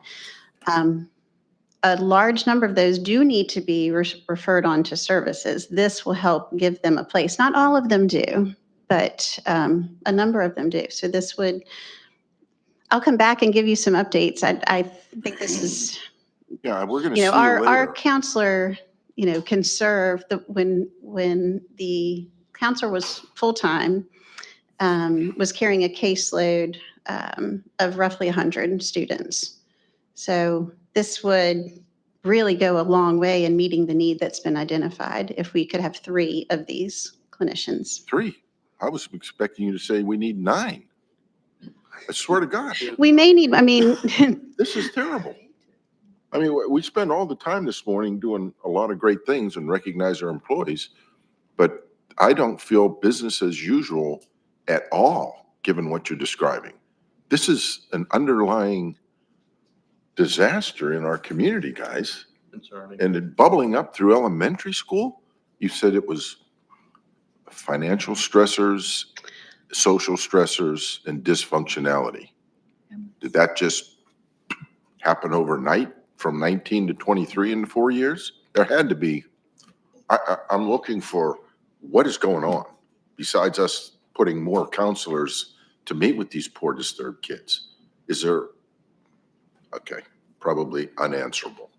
Continue, Sheila. Sheila, have our counselors been identified? These 3? No. Okay. We would need to recruit and hire. Okay. Mm-hmm. I really think that kids, especially elementary kids, and I'm sure everybody would agree, they're looking for somebody to talk to. And nobody is more qualified to listen than a childhood counselor. Sheila, is this these FTEs, would this fall under your budget that you're asking us to look at? Yes, and I'm not asking for any new money. No. This is the money that, Right. but yes, it would stay under DHHS. And as discussed with the superintendent, we would run the same model like we do with the school nurses, where they're DHHS employees as, instead of school employees. But going forward, though, we'd still have to look at that 315 annually, right? No, sir. We're not? Well, we look at everything annually, so Right, I wasn't being smart, but that $300,000, that $340,000 was our annual contract with Port. We've been doing that for years. Right. And so, well, theoretically, with a neutral budget, you would do that again, only instead of allocating it to Port, you'd be allocating it to this program. Okay. And we do this, and can we monitor this to see how? Well, you're reading my mind. Yeah. I want to report Yeah. back every 90 Yeah, days or something. we need to monitor this Absolutely. in case. Whatever's reasonable. Right. But honest to God, Yeah. Absolutely. And the other thing I would like to add, and as part of not only numbers served and diagnoses, we can give you a lot of de-identified information. The other thing that we'll be tracking is by employing licensed clinical social workers, if a child has insurance and we can bill that, so Medicaid covers these services, we will actually be able to collect some revenue from that, which then could offset the expense. So I can then, provide an update of what that looks like. Okay. But the services are reimbursable through insurance. Excuse me, Big. Go Okay, ahead. Sheila, what role, if any, do the school social workers play in this? Do we still have social workers in school, right? Absolutely. So the school social workers that would basically be another avenue of referring for these individuals. So they would likely meet with a student just as they're meeting now, but if they realize that a student needs reoccurring counseling support, a higher level, then they can refer. There'll be multiple referral avenues, whether it's the school nurse right now is one of the major ways, but that's how they would work in tandem. Okay, thank you. Okay, go ahead, Commissioner. Sheila, do you have any, the initial contact that the student has with someone at school, do you have any idea how many go to the next level? I mean, I know little Ricky comes in, he's upset because of something happened home. He has a conversation. Do you have any idea how much of that is not resolved there and goes to the next level out of the numbers you just gave us? I don't have a good feel for that because we've only, prior to us contracting with the school-based counselor back at the end of May, beginning of June, the school-based counselor was under Port and only providing services at First Light Middle and First Light High School. So I don't really have geographic. I certainly can follow up and ask for that information. I know overall, we track when a child comes to the school nurse, whether it's for a medical emergency, a behavioral health, mental health agency, we do track, does that student, are they able to return to the classroom that day? And 94% of the students do return back to the classroom that same day. So it doesn't speak to exactly what you're asking, but at least that there's an intervention to help them gain what they need to gain, from a status perspective to be able to re-enter the classroom. But beyond that, I don't have the data of, how many of those then went on for reoccurring counseling or treatment. Though I do know the caseload that the clinician had carrying at First Light Middle and First Light High was about 100 students. It's really good that we have those people for those kids to come for whatever reason and have, because they look at those folks as being authoritarian, as being somebody they can talk to, and communication, as we all know, is key. Yeah, absolutely. And one thing, Commissioner Ross, that was just on a call, this is an aside from this, but may find interesting, the state, in light of what's happened in the western part of the state, has just contracted as of the end of last week with a new service. It's going to be available to all teens 13 and over throughout the entire state. It is a warm line, peer support line where people, peer support specialists basically in their 20s, will be available 24/7 for a call line. We'll be getting more information soon to promote that and share that information with our schools. But they're recognizing that what we're seeing in Dare County is not unique as far as the number of students and youth that need additional support. Now you're making me feel worse. That was not my intention. I know. But think of what you But just I think said. it's just speaking to the This recognition is that becoming kind of daily news. This is, what's the phrase used, Mary Ellen? The new normal? Hundreds in elementary seeking mental health, providing peer support throughout the state because it's not unique. Guys, this is a problem. Sheila, I appreciate everything you're telling us. You've just scared me to death. Sheila, how soon would you be able to get these 3 FTEs on board? Do you have any idea? well, with your approval today, we would probably start trying to post maybe as early as tomorrow. Okay. So Your request here on our agenda is consider recommendations. Would you prefer to correct that to ask us to approve those considerations that you just presented us? yes, sir. I would much appreciate it if you all would approve those recommendations. Okay. All right. A motion, we approve the $350,000 and redirect it to the 3 counselors as Sheila has recommended, and the $25,000 for, I forget the program. Sound minds. Sound Yeah, mind. sound mind. Okay, it's a motion on the floor by Second. Commissioner Ross, been seconded by Commissioner Bateman and Commissioner Bass Knight. Any further discussion? Yes, Mr. Chairman. Yes, sir. I see this as an excellent opportunity. I sit on the Juvenile Crime Prevention Council, which does provide counseling to juveniles that are at risk of getting on the wrong side of the law. And I can see this as a big benefit to actually cut it off at the feet before they get to that level. And I would be fully in support of this. And hopefully it'll also help our juvenile crime prevention councils as well. Thank you, Commissioner. Okay, those in favor of the motion then signify by saying aye. Aye. Opposed, like sign. Motion carries unanimous. Thank you, Sheila. Thank you very much. Thank you. County Manager. Yes, sir. That brings us to item 10 on the agenda. As you know, we have a Parks and Rec needs assessment underway, and we've gotten some calls, and you've got some calls, and we got Spencer here just to tell you where that is, to tell you what the deadlines are, tell you where that's going. No action today, nothing for you to approve, just an update from Spencer. Spencer, thank you. Good morning. Morning, Chairman, Commissioners. Spencer, before you do that, bring the board up. You and I certainly have been talking about this quite a bit. I'd like the board to be aware of the Satterfield situation is complete. First Flight Middle School behind that's complete. Would you bring the board up to date just real quickly with those? Sure. So the First Flight project, they played soccer this fall on the First Flight Middle School field. And we put 5 acres of sod out there, and we sprigged the baseball and softball field. And we're hoping the baseball and softball field is going to be ready for the spring to play. They've been practicing baseball, but as far as it takes a lot longer for the sprigs to take than obviously the sod. So that's a work in progress as far as the First Flight goes, but had many compliments on the First Flight field. Looks great out there. They had their middle school season out there, and they had some soccer, travel soccer tournaments out there this fall. They had 3 fields going out there, so that was very successful.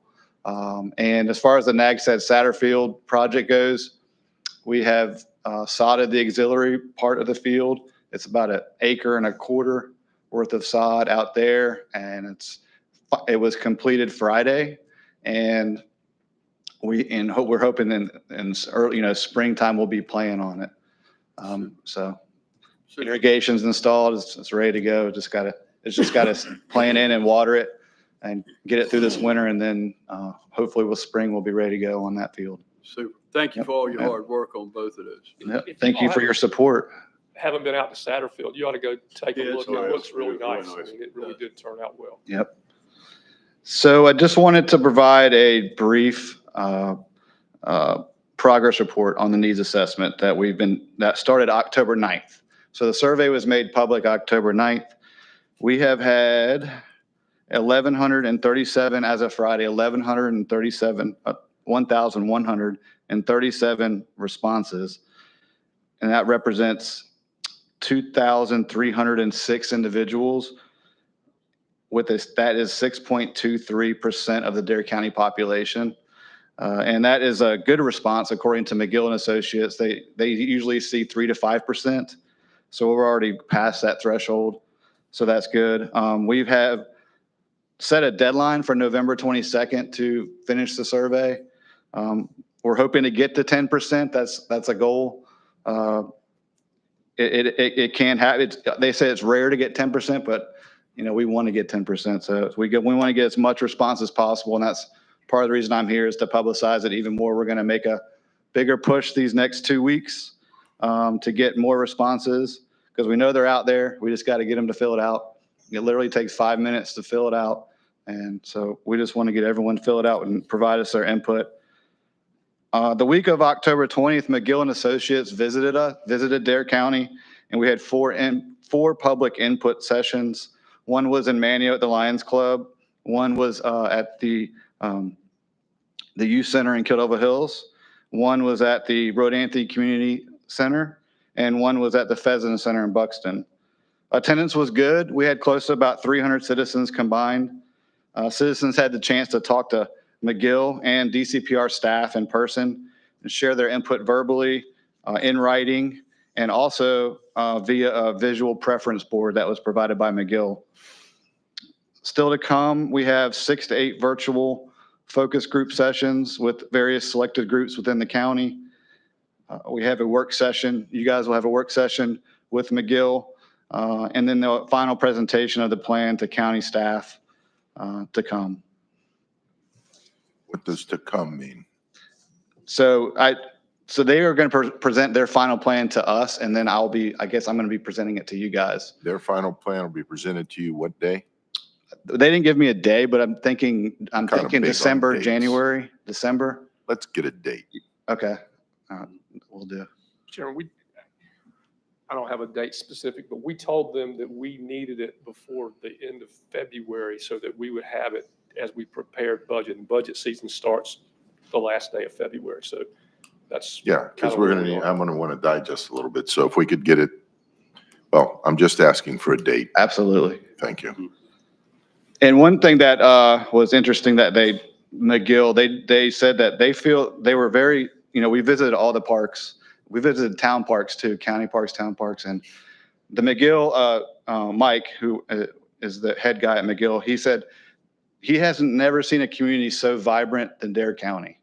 And that was inactive. He was just so surprised when we went to all the parks, how active and vibrant the community in Dare County was. And I mentioned him the Blue Zones initiatives, and I think that's why, Blue Zones is here too, because they realize what a great community we have here. And so anyway, I thought that was an interesting point that he brought up, because he visits counties all over North Carolina, and he said he's never seen a more vibrant, active community than Dare County.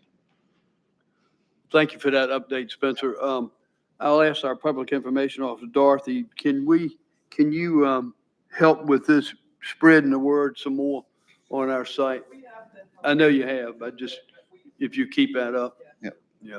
And I know Spencer actually did the morning radio show with Ray and Jill, and was an excellent program that he put out over the radio. So, and that, I know that sparked a lot of interest as well. Yeah, we're going to make one final push with our emails, and then, we're going to be out in the community trying to get more people to fill out surveys at our events. And so. Great. Thank you, Spencer. Right. Yep. Appreciate it. Thank you. That brings us to item 11 on our agenda. We have Laura and Mary Helen here to talk to you about the Outer Banks National Scenic Byway Committee for the Friskin-Buxton Pathway Project. Good morning, How are you Commissioner. doing this morning? I'm great. How are you doing? Fine. Mary Helen, thank you.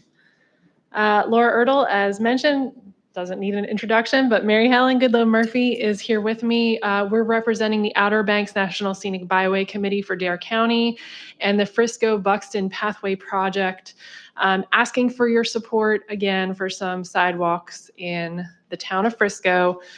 Once again, the Federal Highway Administration has announced another round of National Scenic Byway grant funding. We would like to apply for some of that money. We are looking to apply for $500,000 to construct 1/2 mile of pathway running from the Billy Mitchell Airport Road in Frisco north to a section of sidewalk that was gifted to the project near the Frisco campground. We are working with NCDOT to use their easement. We also have $100,000 from the Dare Tourism Bureau for matching funds. Today, we are asking the Board of Commissioners to agree to submit the National Scenic Byway Grant application on our behalf and to authorize the Dare County Manager to sign the application for submittal. And my understanding, that does not require a county match. Or does it? Correct. No match. county match, no. Okay. It is a reimbursable grant, so we would be looking for assistance with that. I believe you have a resolution you'd like for us to consider? Yes, would you like me to read it? Sure. Okay. Whereas Frisco is an unincorporated village on Hatteras Island in the county of Dare, North Carolina, and whereas a need exists for paved off-road pathways through the village because of unsafe walking and cycling conditions along NC-12 and increased vehicular traffic, and whereas a conceptual plan and feasibility study calls for a multi-use pathway has been produced, and whereas after a long time, the National Scenic Byway Grant opportunity has been announced with around $23 million available nationwide, and whereas the Outer Banks National Scenic Byway Committee for Dare and Frisco Buxton Pathway Project, Inc. are developing a Frisco South Multi-Use Pathway Project grant application. Now, therefore, Dare County Board of Commissioners agrees to submit the National Scenic Byway grant application at the request of Outer Banks National Scenic Byway Committee for Dare and authorizes the Dare County Manager to sign said application for submittal. So moved, Mr. Chairman. Okay, there's a motion on the floor by Commissioner Couch. Is it second? Second. Seconded by Commissioner House. Any further discussion? How much is the request in this grant application? We're requesting $500,000. $500,000. Okay. It said you have 100,000 raised already, or 150 raised, and the tourism board would put 100. I was So thinking you needed 250 to cover it. no, the $500,000, there's a 10% match required from the federal grant. We also have to show NCDOT that we're able to maintain the sidewalk. That's where the money that we've raised through the Frisco Buxton nonprofit, that would go towards maintenance of the project. So the 150,000 already raised would be paying for maintenance for a sidewalk. Mhm. Okay. And the dream of the project is to run. I'll sweep it for a lot less. They have to maintain the grass area on that side. 150,000. That money will But that's also go ongoing. towards That's future ongoing. projects. The dream of the project is to have it run from the Frisco Bathhouse to the Buxton Back Road. So that group is raising funds to make that happen. This is Just one looking at the portion of math, it. Mary Helen, just looking at the math. I'll add. Commissioner, there's miles of byway, There's and there's miles. also wooden bridges, and so there's more than sweeping the Right. sidewalk. More than just This is sweeping the why sidewalk, yeah. Right. in maintaining it. The community there in Frisco is really taking ownership of this. I'm very proud of them. It's really the smallest village on the island other than Salvo, but they've taken some ownership in it. It's a good thing to see. Okay, is there a motion to approve the resolution? Motion to approve. Okay, there's a motion on the floor by Commissioner Ross. It's seconded by Commissioner Bateman. Further discussion? Hearing none, those in favor signify by saying aye. Aye. Opposed, like sign. Motion carries unanimous. Thank you, ladies. Thank you, Commissioner. Good job. Mr. Chairman, item 12 on the agenda is the approval for the Dare County Early College Construction Manager at Risk. You have before you have the submissions from the various companies that applied to be the construction manager at Risk. The Capital Improvement Committee met a few weeks ago. They recommended Barnhill. Dustin, I think in your evaluation, your team recommended Barnhill as well. Is that right? And so that comes before you. You don't have to choose Barnhill, but that's where the recommendations are from the CIP and from staff. And you're here to select that person or that company to move forward. Who were all of the bids from? Were they not in your packet? Did we not include those? They were in your packet. But if you want to come forward and let them just tell them. Seeing if we can get it on record. Yeah. Other than just what's in the packet. Morning. Morning. We received 5 bids. Yep. Barnhill Contracting Company, Sussex out of Virginia, the Whiting Turner Company out of Virginia, AR Chesson, and then another one we have never received a bid from. I apologize if I mispronounce this. Takaya Cooper out of Raleigh. Those are the 5 submissions that we received for this project. Okay. Any other questions? We prepared to authorize Barnhill as a preferred contractor and authorize the county manager to negotiate a signed contract. Are we prepared to do that? I need a motion. Motion to approve. Okay, there's a motion on the floor by Commissioner Bateman. It's been seconded by Commissioner House. Any further discussion? Hearing none, those in favor signify by saying aye. Aye. Opposed, like sign. Motion carries unanimous. Thanks, Dustin. Thank you all. I appreciate it. Chime in for item 13. On November 14th and 15th, the Association of County Commissioners is having their legislative goals conference.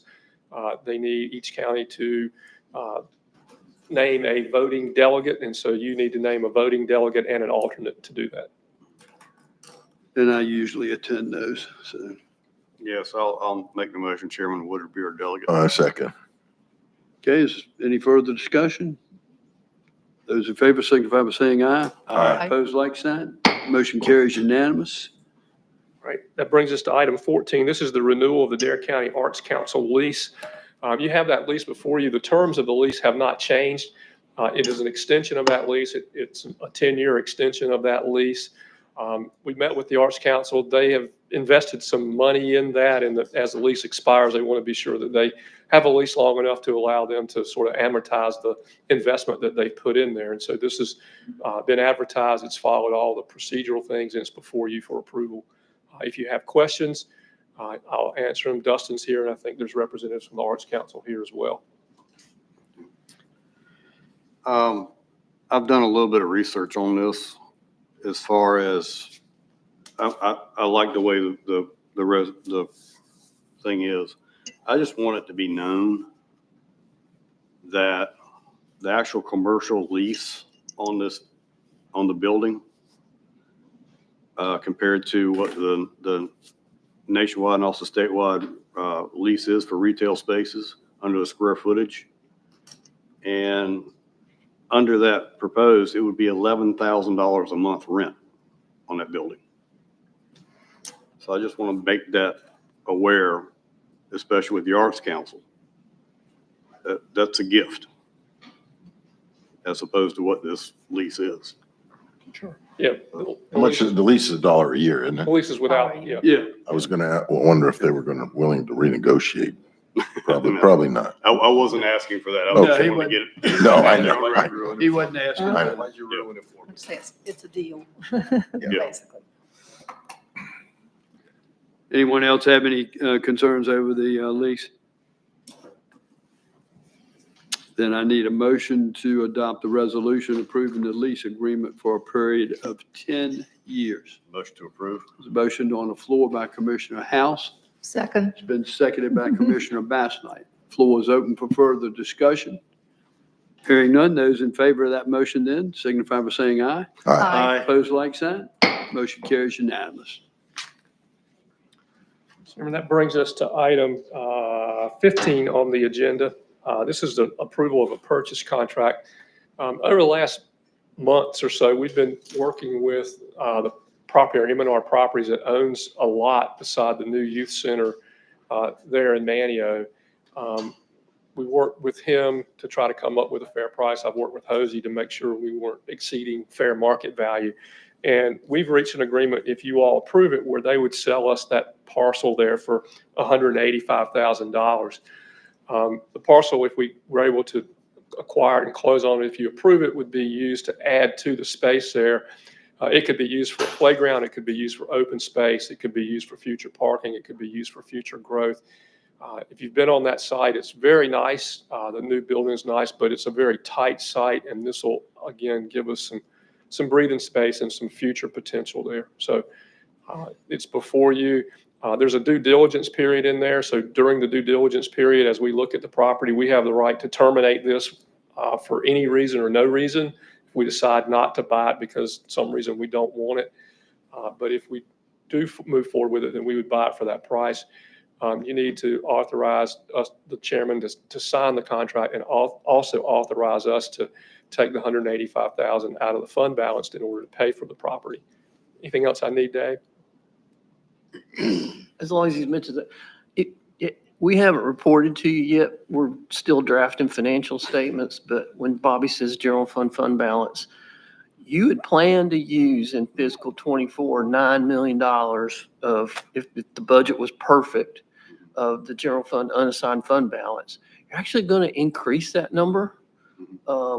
It was a couple of revenues that were way over budget, but the majority of it were salary and fringes under budget for the whole general fund.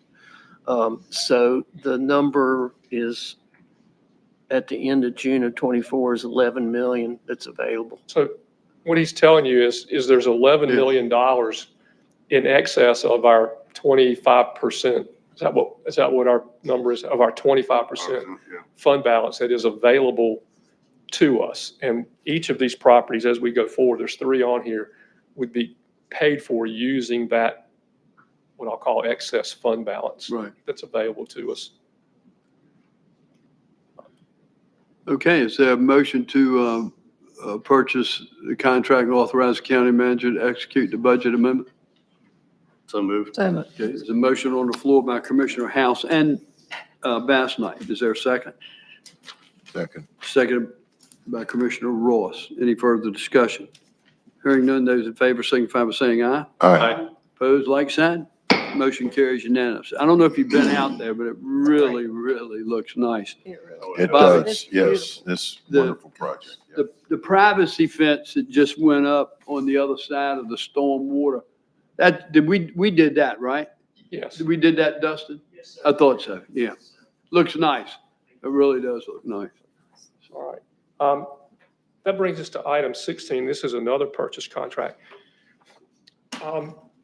I don't know how long ago, let's see, when was it? 2019. We attempted to move some social workers in environmental health, part of our planning department and others into the building that we own there at Nags Head in the complex where Stan White Realty is. We own one of those condo buildings in there. What we found over time is that the growth of those services on the beach has exceeded the space that we have in those buildings. Sheila gave me some statistics. About 48% of their clinical patients that they see in the health department are from the beach. About 40% are in Manio. We're only able to see about 25% of that 48% at the beach because we don't have space to put the clinicians in to do the things that we need to do there. We had intended What are the primary things we're seeing these folks for, Sheila? And again, I'm not trying to grill you here. I'm just trying to get a sense of what that service is being provided over in that facility. Sure. So the current space that Bobby's referencing and Mag said, we provide clinical services. So that's well child visits, prenatal visits, could be STD visits, adult health visits. So we have, we can only run one provider, so either an or advanced level practitioner at a time with 2 nurses because of the space, because we only have 3 exam rooms. Okay, thank you. So what we had intended to do, the growth has prevented us from doing, and that is trying to provide services on the beach, trying to provide services on Roanoke Island, and we provide the same services in our Frisco office down on Hatteras. And so we haven't been able, we've had to move clinicians back over to Manio because we just don't have anywhere to put them. We have our environmental health folks out there. Noah has some planning staff out there. We have some social services, or we want to have some social services staff out there, and we're not able to do the things that we wanted to do for space needs because of the growth. And then on top of that, it's created parking problems because, again, the need is greater than the facility, and therefore more people are coming than the facility is designed for, and you now have parking problems on top of that. We have our WIC program that logically needs to be moved over there too. If you have your social services and your health department there, you need your WIC program in the same building because you're seeing some of the same clientele, so they don't have to go traipsing all over the county to get services. It would be a one-stop shop. With all that said, Charlie Davidson owns the property condo right next door to it where he operated his medical practice for years. Fortuitously, he came to me and asked me, were we interested in buying it? And having had these conversations with Sheila, immediately I thought, well, yeah, we might be willing to buy it because we do have a need. And so he and I have worked through and have developed the contract that's in front of you.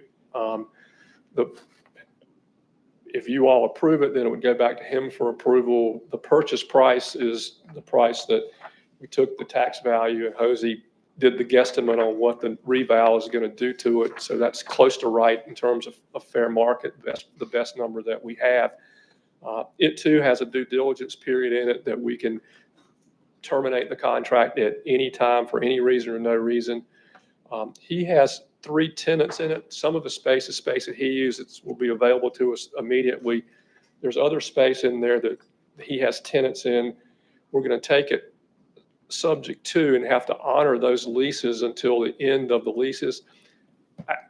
I haven't seen the leases yet, but in our due diligence period, we'll get the leases, and if we don't like them, then we don't have to buy it. If we do, if we're okay, if the terms are short enough where we can, get control of the whole facility in the short term, then fine, then we'll have something that we can move forward. So that's a decision that'll come to you once we get the leases, and I'll come back to you with that.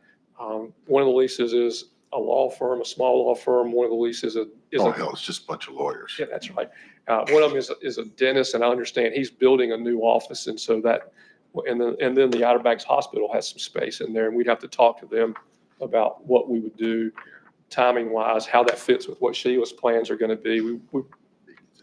How big is the building you're asking me? I think it's Do we know the square footage, Sheila? 6,000 square feet. It's 2 stories and it's long. I know where it is. I can kind of picture it in my mind. I just wasn't sure of the total size of it. At the point where we have the control of the whole building, Yeah, that's what I meant. it's going to really augment what they do. The clinical space is already there because it's been a medical facility. And so there's a lot of things we can do that'll help. It'll also help NOAA tremendously because it'll free up space in the other building for the planning stuff that we've been doing, as well as the environmental health stuff that is in that building as well. And So good news, bad news. We got bigger space, a lot more sick people to take care of.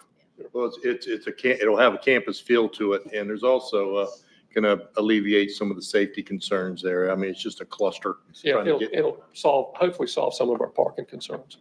So that's before you for approval.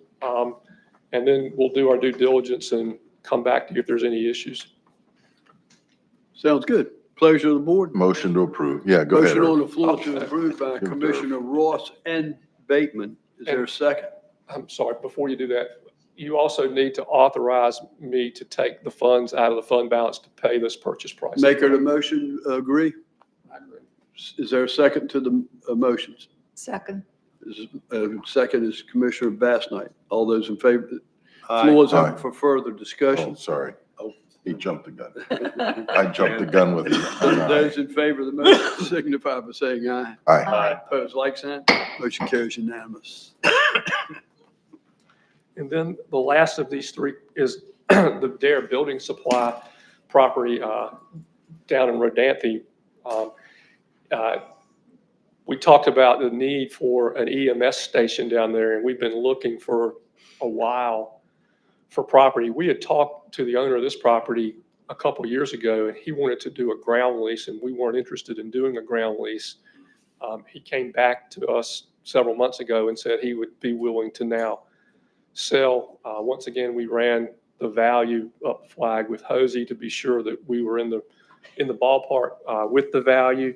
And that value is 2.1 million for that property. We've had Oakley Collier do some preliminary sketches to be sure that what we would want to do there would fit on the property, and preliminarily it will. Once again, we have a long due diligence period where we can look at it, we can get Oakley Collier look at it, we can make sure that it'll fit and do what we want to do on it before we have to close on it. If we find that we have any problems, then once again, we can terminate for any reason or no reason moving forward. Just want to throw in a couple of things if I could, Mr. Chairman. That's Yes, sir. that's 5.5, almost 5.5 acres, and it's high ground. There is a borrow pit in the middle of it, but it just adds to the aesthetic value of it. It's a lot of land there. We're gonna have be able to make good use of our future needs there on that property. They can have not just EMS, but there'll probably be some other opportunities going forward. Super. Thank you, Commissioner. All right, Make a motion to approve. motion on the floor to approve, seconded by, Couch. yeah, Couch. And then allow me to go to the fund balance. Yeah, again. yeah. Yes. Floor is open for further discussion. Hearing none, those in favor, signify by saying aye. Aye. Opposed, like sign. Motion carries unanimous. All right, that brings us to item 18. This is amendments to the capital project ordinance for EMS Phase 1, the Series 2023A lobs and budget savings, and Dave's here for that presentation. Thank you. This will just about close out the Phase 1 projects. Everything's not final. We still got stoplights at Killable Hills and HVAC at Dare Med Flight. So a little retainage still to pay out. So I'll probably be back, but it will be very small numbers. So what we're doing is asking you to use budget savings and interest income from Phase 1 toward Phase 3, which is the Nags Head, really the Nags Head EMS project, but we're also doing public works. So we'll reduce the amount of money we plan to borrow for Phase 3.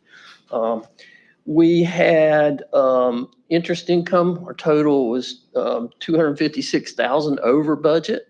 We've already used 125 of that for Phase 2. That number's pretty much final, so we're going to add another 131,760 and use it for Phase 3. The projects right now, and this will be very close, are $1,498,000 under budget on the expense side. How's that possible, Dave? Well, that's why I put the section down further down. If you look at those three projects, at Southern Shores, EMS, Dare Mid-Flight, and Killable Hills, EMS and Fire, it comes out to about just over 3% per project. 325,000 on Southern Shores, 294,000 on Mid-Flight, and 846,000 on Killable Hills, which is a big number, but it's 3.37%, which is pretty reasonable for an overall project. I'm wondering how that's possible. I'm trying to figure the last project that I heard came in under budget. Danny, you were in grade school. So how does that happen? No, honestly, Seriously, where's Dustin? that's why we do see them at How's that risk. possible, Dustin? I mean, I'm fantastically impressed. I'm just wondering, how do we do that some more? Well, 2 or 3 things you got going for you. What? One is you've got an incentive in the contract for them to Yes. save money. There's a shared cost, and we get most of the savings. Second, you got Dustin riding herd. That's why I asked him to come step up here and tell me about it. And you got Dave riding herd, and so the projects are well managed. And I'll just give Barn Hill credit. They do a really good job. That's what I'm saying, guys. This is a big story and I'm appreciative of it, really. When you do construction management at risk, you're looking at qualifications and past performance. That's a big reason why you do it. And a good example is one that's going on right now is Man's Harbor with the extension of those fire bays. The original plan was to do that at the end, and it would have taken the project 3 months more than it would have. Barnhill figured out a way to do it, and it's almost done. Last Thursday, I think the only thing they had left was door installation. Yeah, I've seen them. And I the was over there gutters. for the Man's But Harbor meeting. that knocked 3 months off the project, and that's going to save us 3 months of general conditions. Again, it's great testament to what they're doing, the work they do, and our recommendation for them as construction manager at risk as we approved just earlier. So I'm thrilled to hear it, Dave. It's such a rare thing. Thank you. Okay, so between the two items, it's $555,717. And we're asking you to take that out of phase one and use it for phase three toward what you've already budgeted for the land acquisition for the Nags Head EMS station. So that'll reduce the amount for phase three that we have to borrow by that same amount. And we're asking you to do that by approving an amendment to the Series 23 LOBS Capital Project Ordinance and amendment to the Series 25 LOBS Capital Project Ordinance. Move to adopt the amendments. There's a motion on the floor, Commissioner House, to adopt the amendments as presented. Is there a second? Second. Seconded by Commissioner Bateman. Any further discussion? Hearing none, those in favor signify by saying aye. Aye. Aye. Opposed, like sign. Motion carries unanimous. Thank you, Dave. Chairman, that brings us to the consent agenda. The consent agenda, you have the approval of the minutes from October 7th. You have the tax collector's report. You have the establishment of a revenue expense accounts for workshops for soil and water, and you have the NCDEQ beach access grant and budget amendment. Motion to approve. The motion on the floor by Commissioner House to approve as presented. Is there a second? I'll second it. Any further discussion? Hearing none, those in favor signify by saying aye. Aye. Opposed, like sign. Motion carries unanimous. Next are your board appointments. You only have one. It's the Rodanthe Wave Salvo Board. The terms of Jason Hewig and Roberta Midget both expire this month, and they would both like to be reappointed. Move to reappoint, please. You beat me to the punch. Sorry. Well, you've already made the motion now. We're on the same page. Okay, there's a motion on the floor to approve. Is there a second?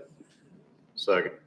Okay, it's a second. Floor is open for further discussion. I didn't want to table this again, but I've not had an opportunity to get those parties together. I think y'all have seen letters that's been sent out with some controversy amongst the board members and past and formal, but I was hoping to maybe have somebody sit down and be a litigator between them to see what's going on, but we're past that now, so. We've not heard anything back. Danny, you You would be our man on the ground.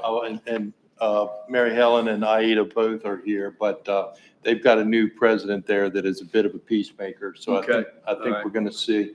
That's not to take anything away from the need for them to continue to communicate with us, but they're making steps. They realize.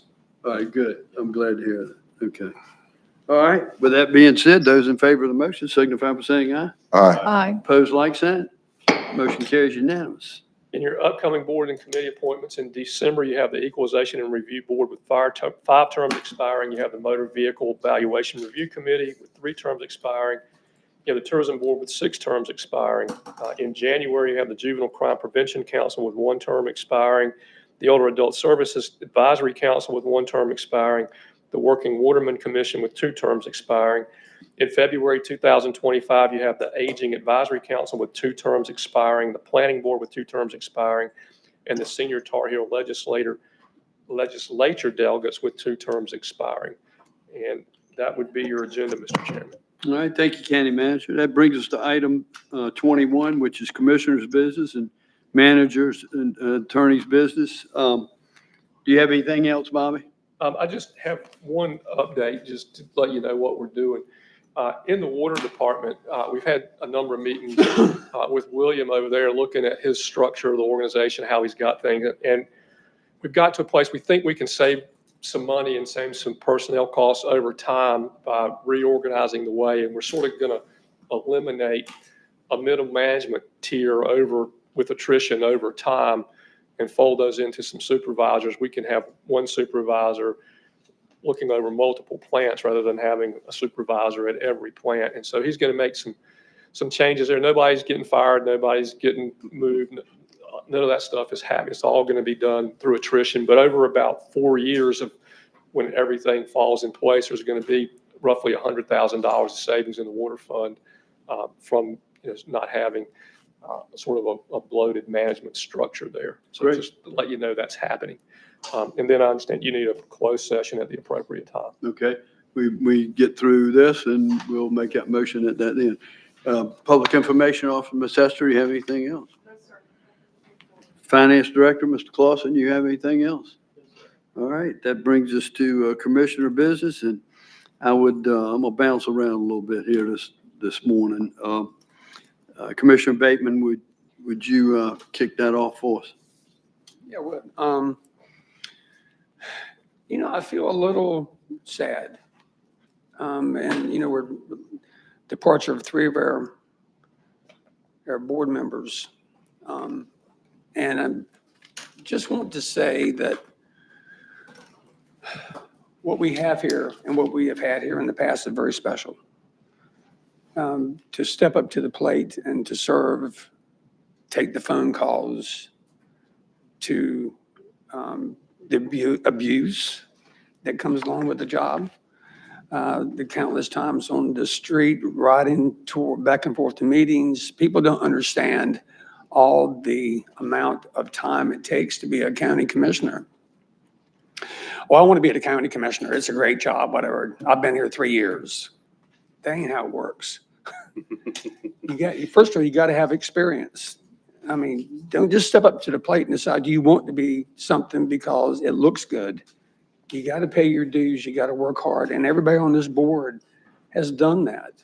And it's really important that we come out and we know what we're doing when we get in the position.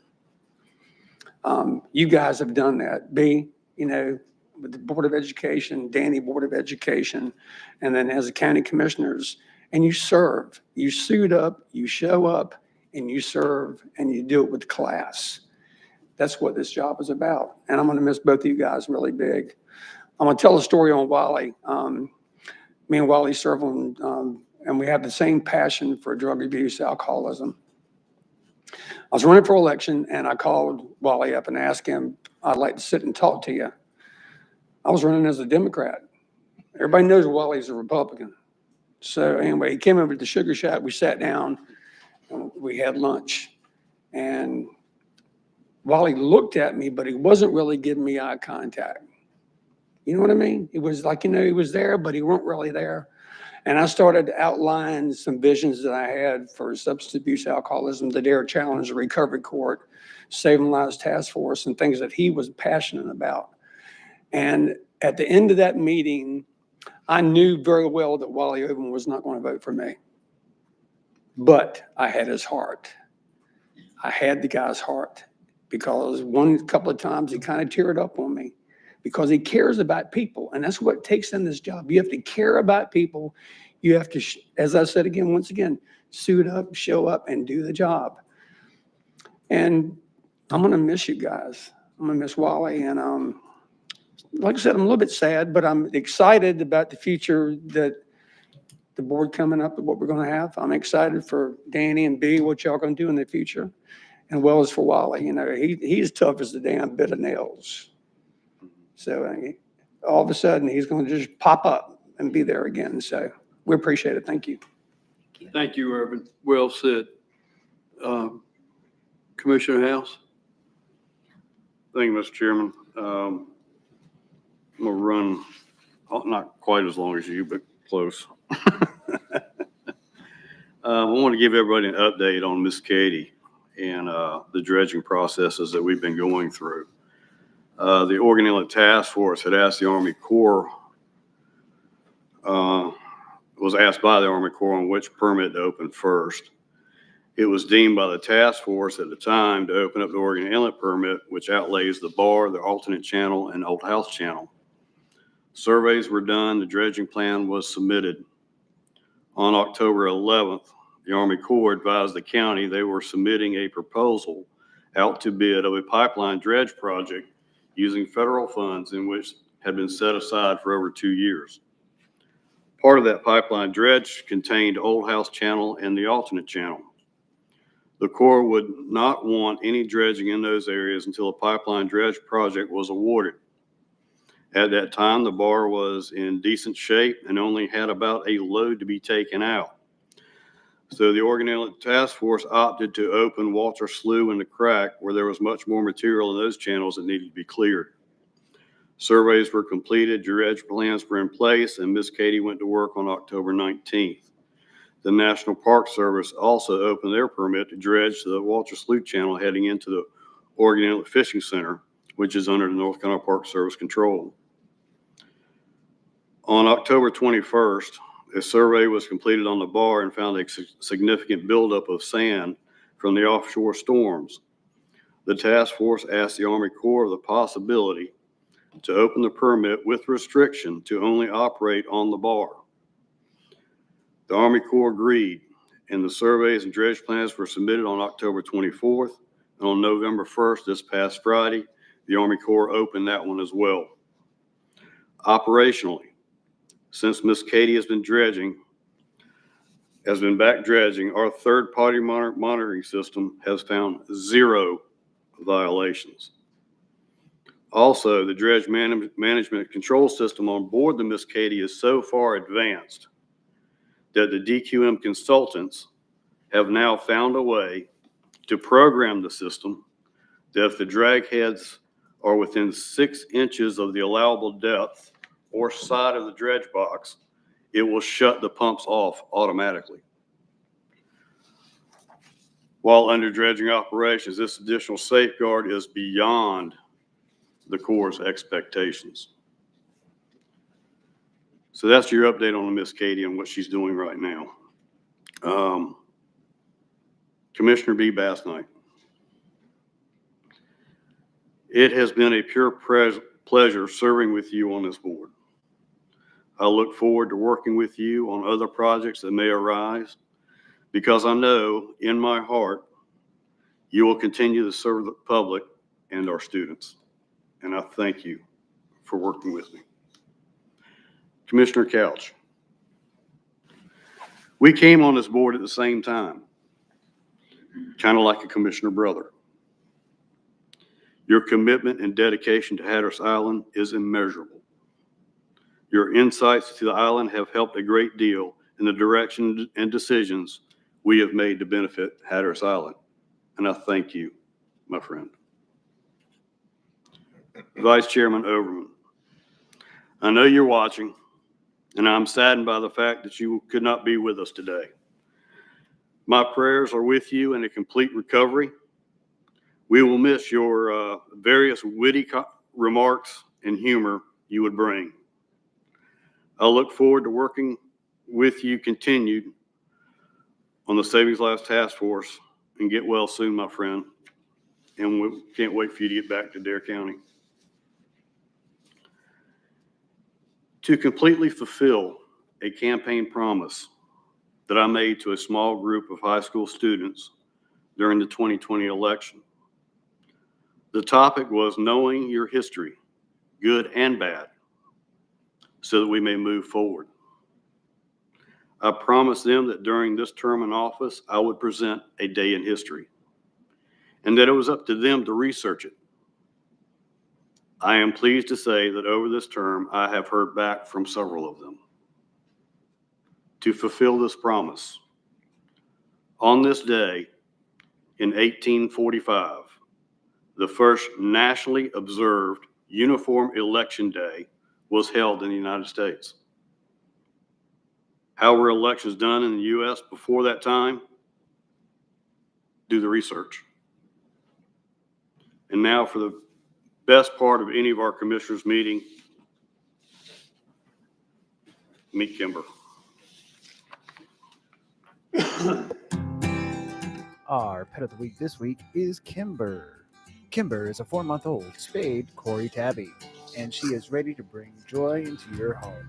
With her laid-back personality and silky smooth fur, she adores cuddling in your arms and soaking up all the affection. Kimber is full of energy and enjoys exercising on her running route. Plus, loves engaging in playtime with friendly feline companions. To adopt Kimber or foster one of our other animals, come visit us Monday through Friday at our shelter located in Manio. For more information, visit our website at obxspca.org or visit our OBX SPCA Facebook page. And with that cute little face, how could you not want to go over to the SPCA and give Kimber a forever home? Remember, tomorrow is election day. If you have not already voted, please get out to the polls, be active in your government. Thank you, Mr. Chairman. Thank you, Commissioner Ham. Commissioner Ross?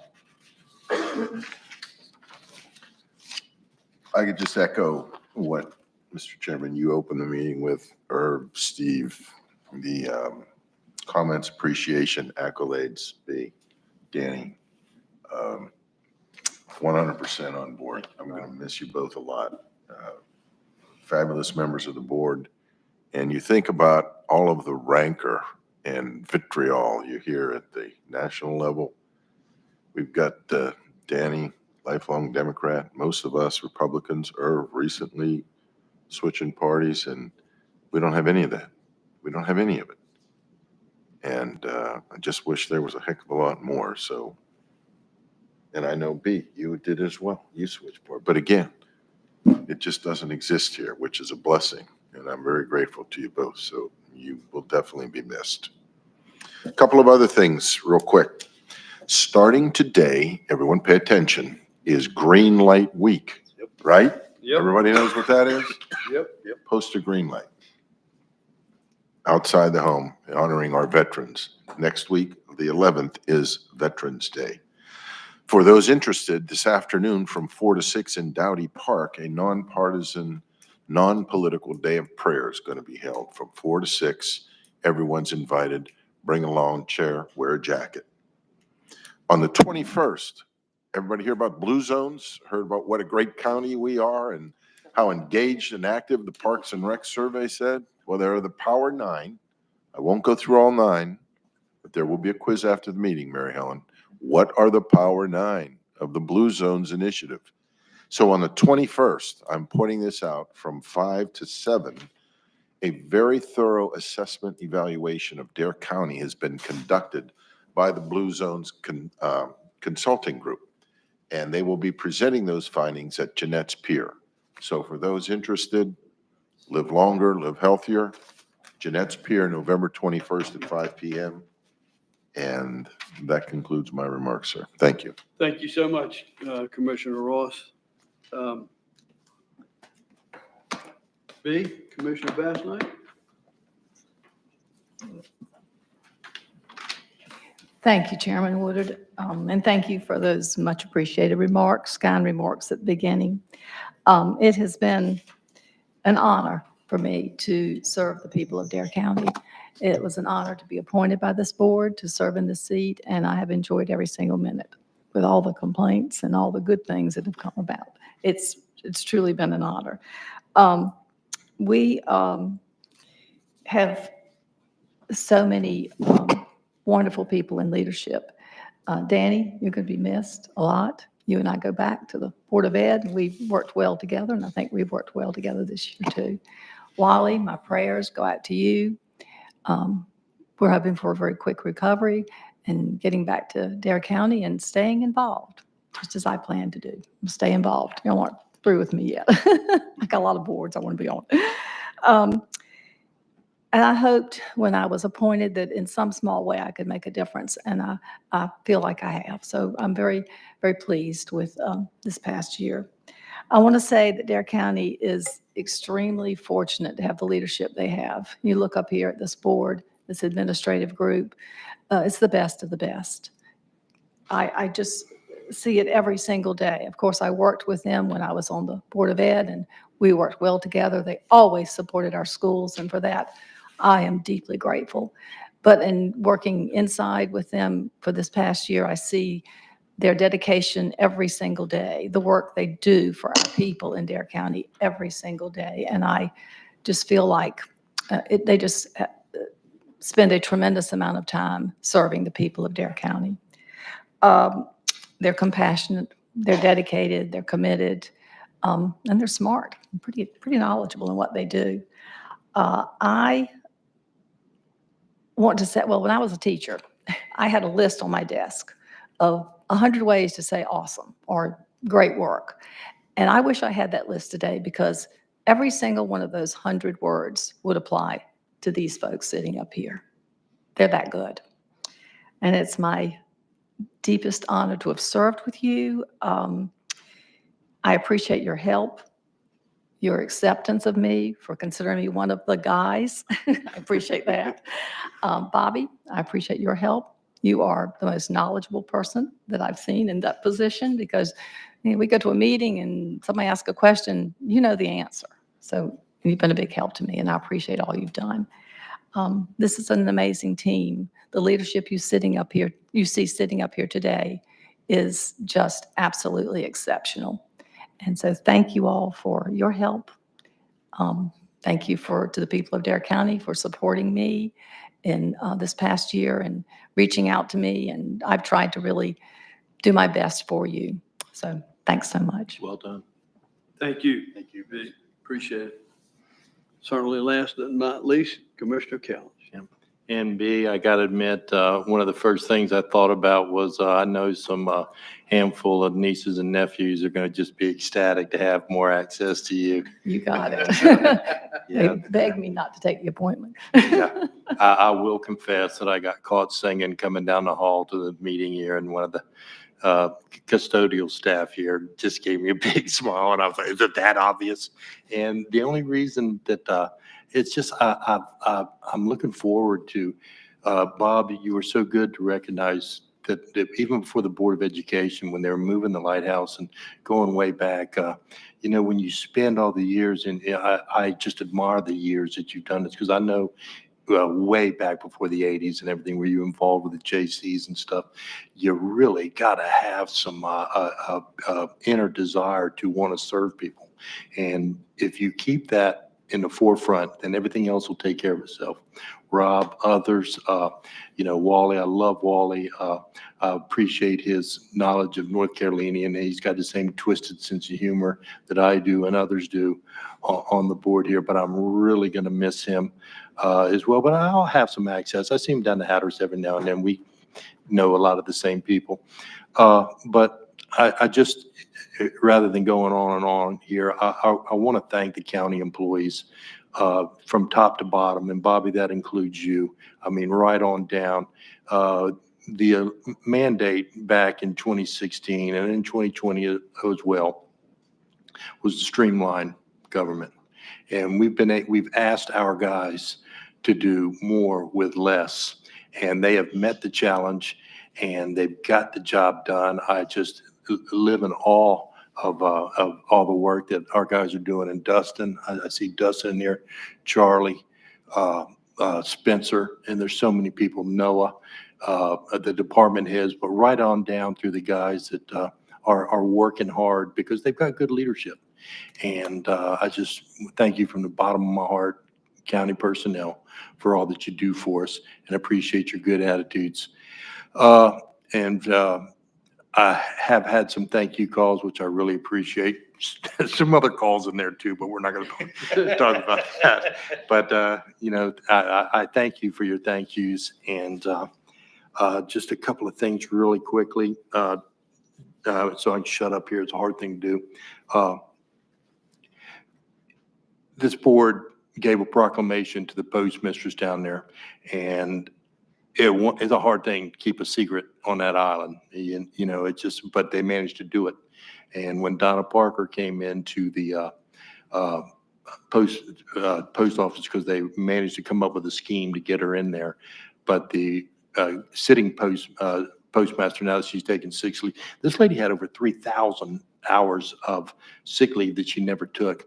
And somebody said to her, just be prepared to have your picture taken. And that was the only tip off that she had. So I'm really amazed that they were to keep their mouth shut down there, and surprised the daylights out of her. The FUD site, I got Brian in here and others. Brian, I hope you get on the soil board. I think you can do a lot of good work down there. And but here's one thing that I will leave you with on that FUD site. This has not been the groundswell on this board, and we came at them like pit bulls, and because they needed it. They needed for us to chomp down without sinking our teeth, which is what we did. But in the consent agenda, you'll see where it's about a 400,000, where we have a joint use agreement, and Bobby and his staff and the Outer Banks Forever folks. Here's the point on that. This was never about sticking it to the government. This was about getting a world-class beach down there reinstated. And now we're going to have recreational facilities there. We're going to have restroom facilities in the shadow of one of the top 3 maritime landmarks in this country.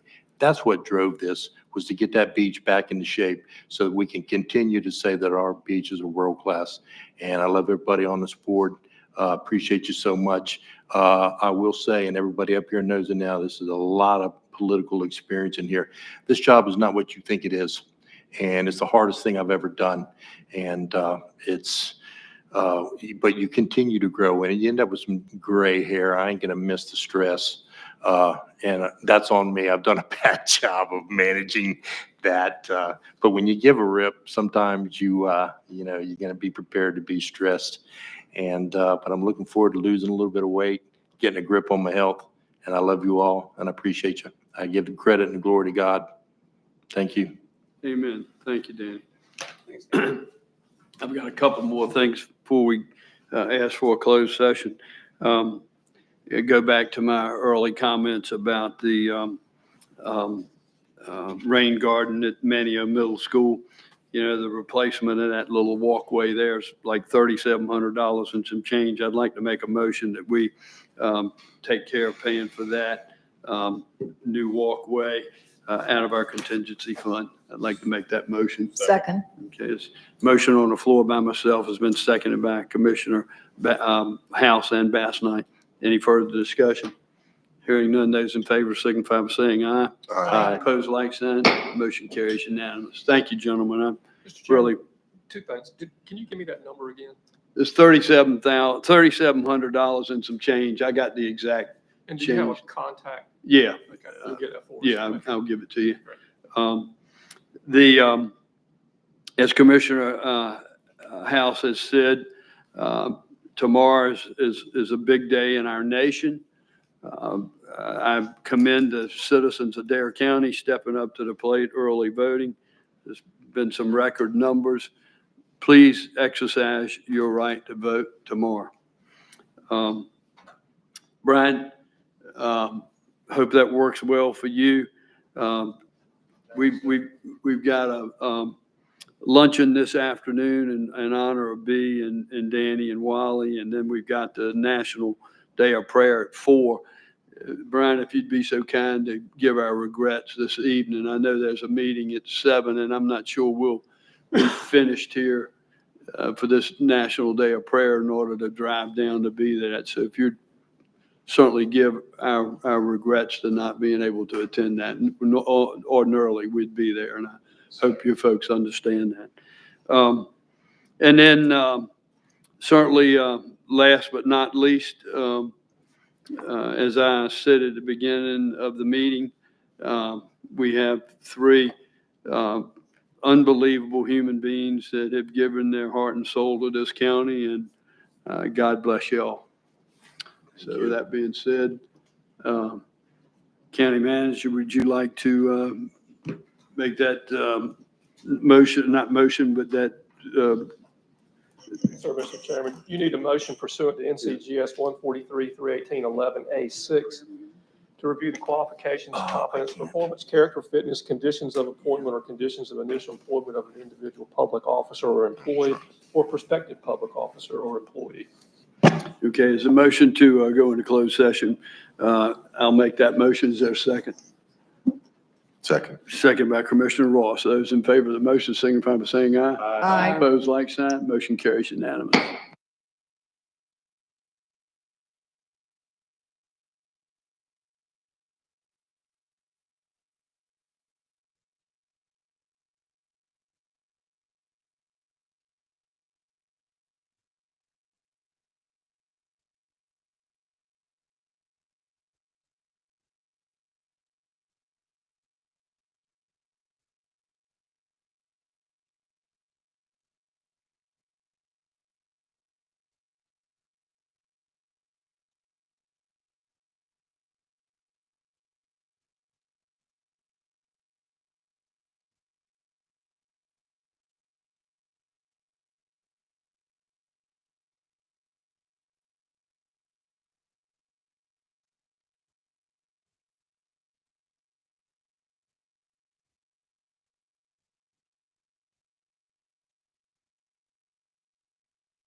I'm going to call the Dare County Board of Commissioners meeting back to order. I'll turn it over to the county manager. Sure. In the closed session, the board approved the minutes of the last closed session and reviewed the qualifications, competence, performance, character, fitness, conditions of appointment, or conditions of initial employment of an individual public officer or employee or prospective public officer or employee, and took no other action.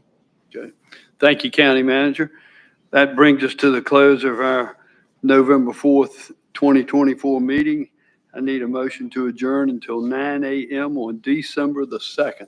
Danny, would you give us that motion, please, for your last meeting? Yes. Yes, I move that we get out of here. And B, And would I you please second it. second that? I second it. Thank you, Okay, there's a B. motion on the floor by Commissioner Couch. It's been seconded by Commissioner Bass Knight. Any further discussion? Hearing none, those in favor signify by saying aye. Aye. Opposed, like sign.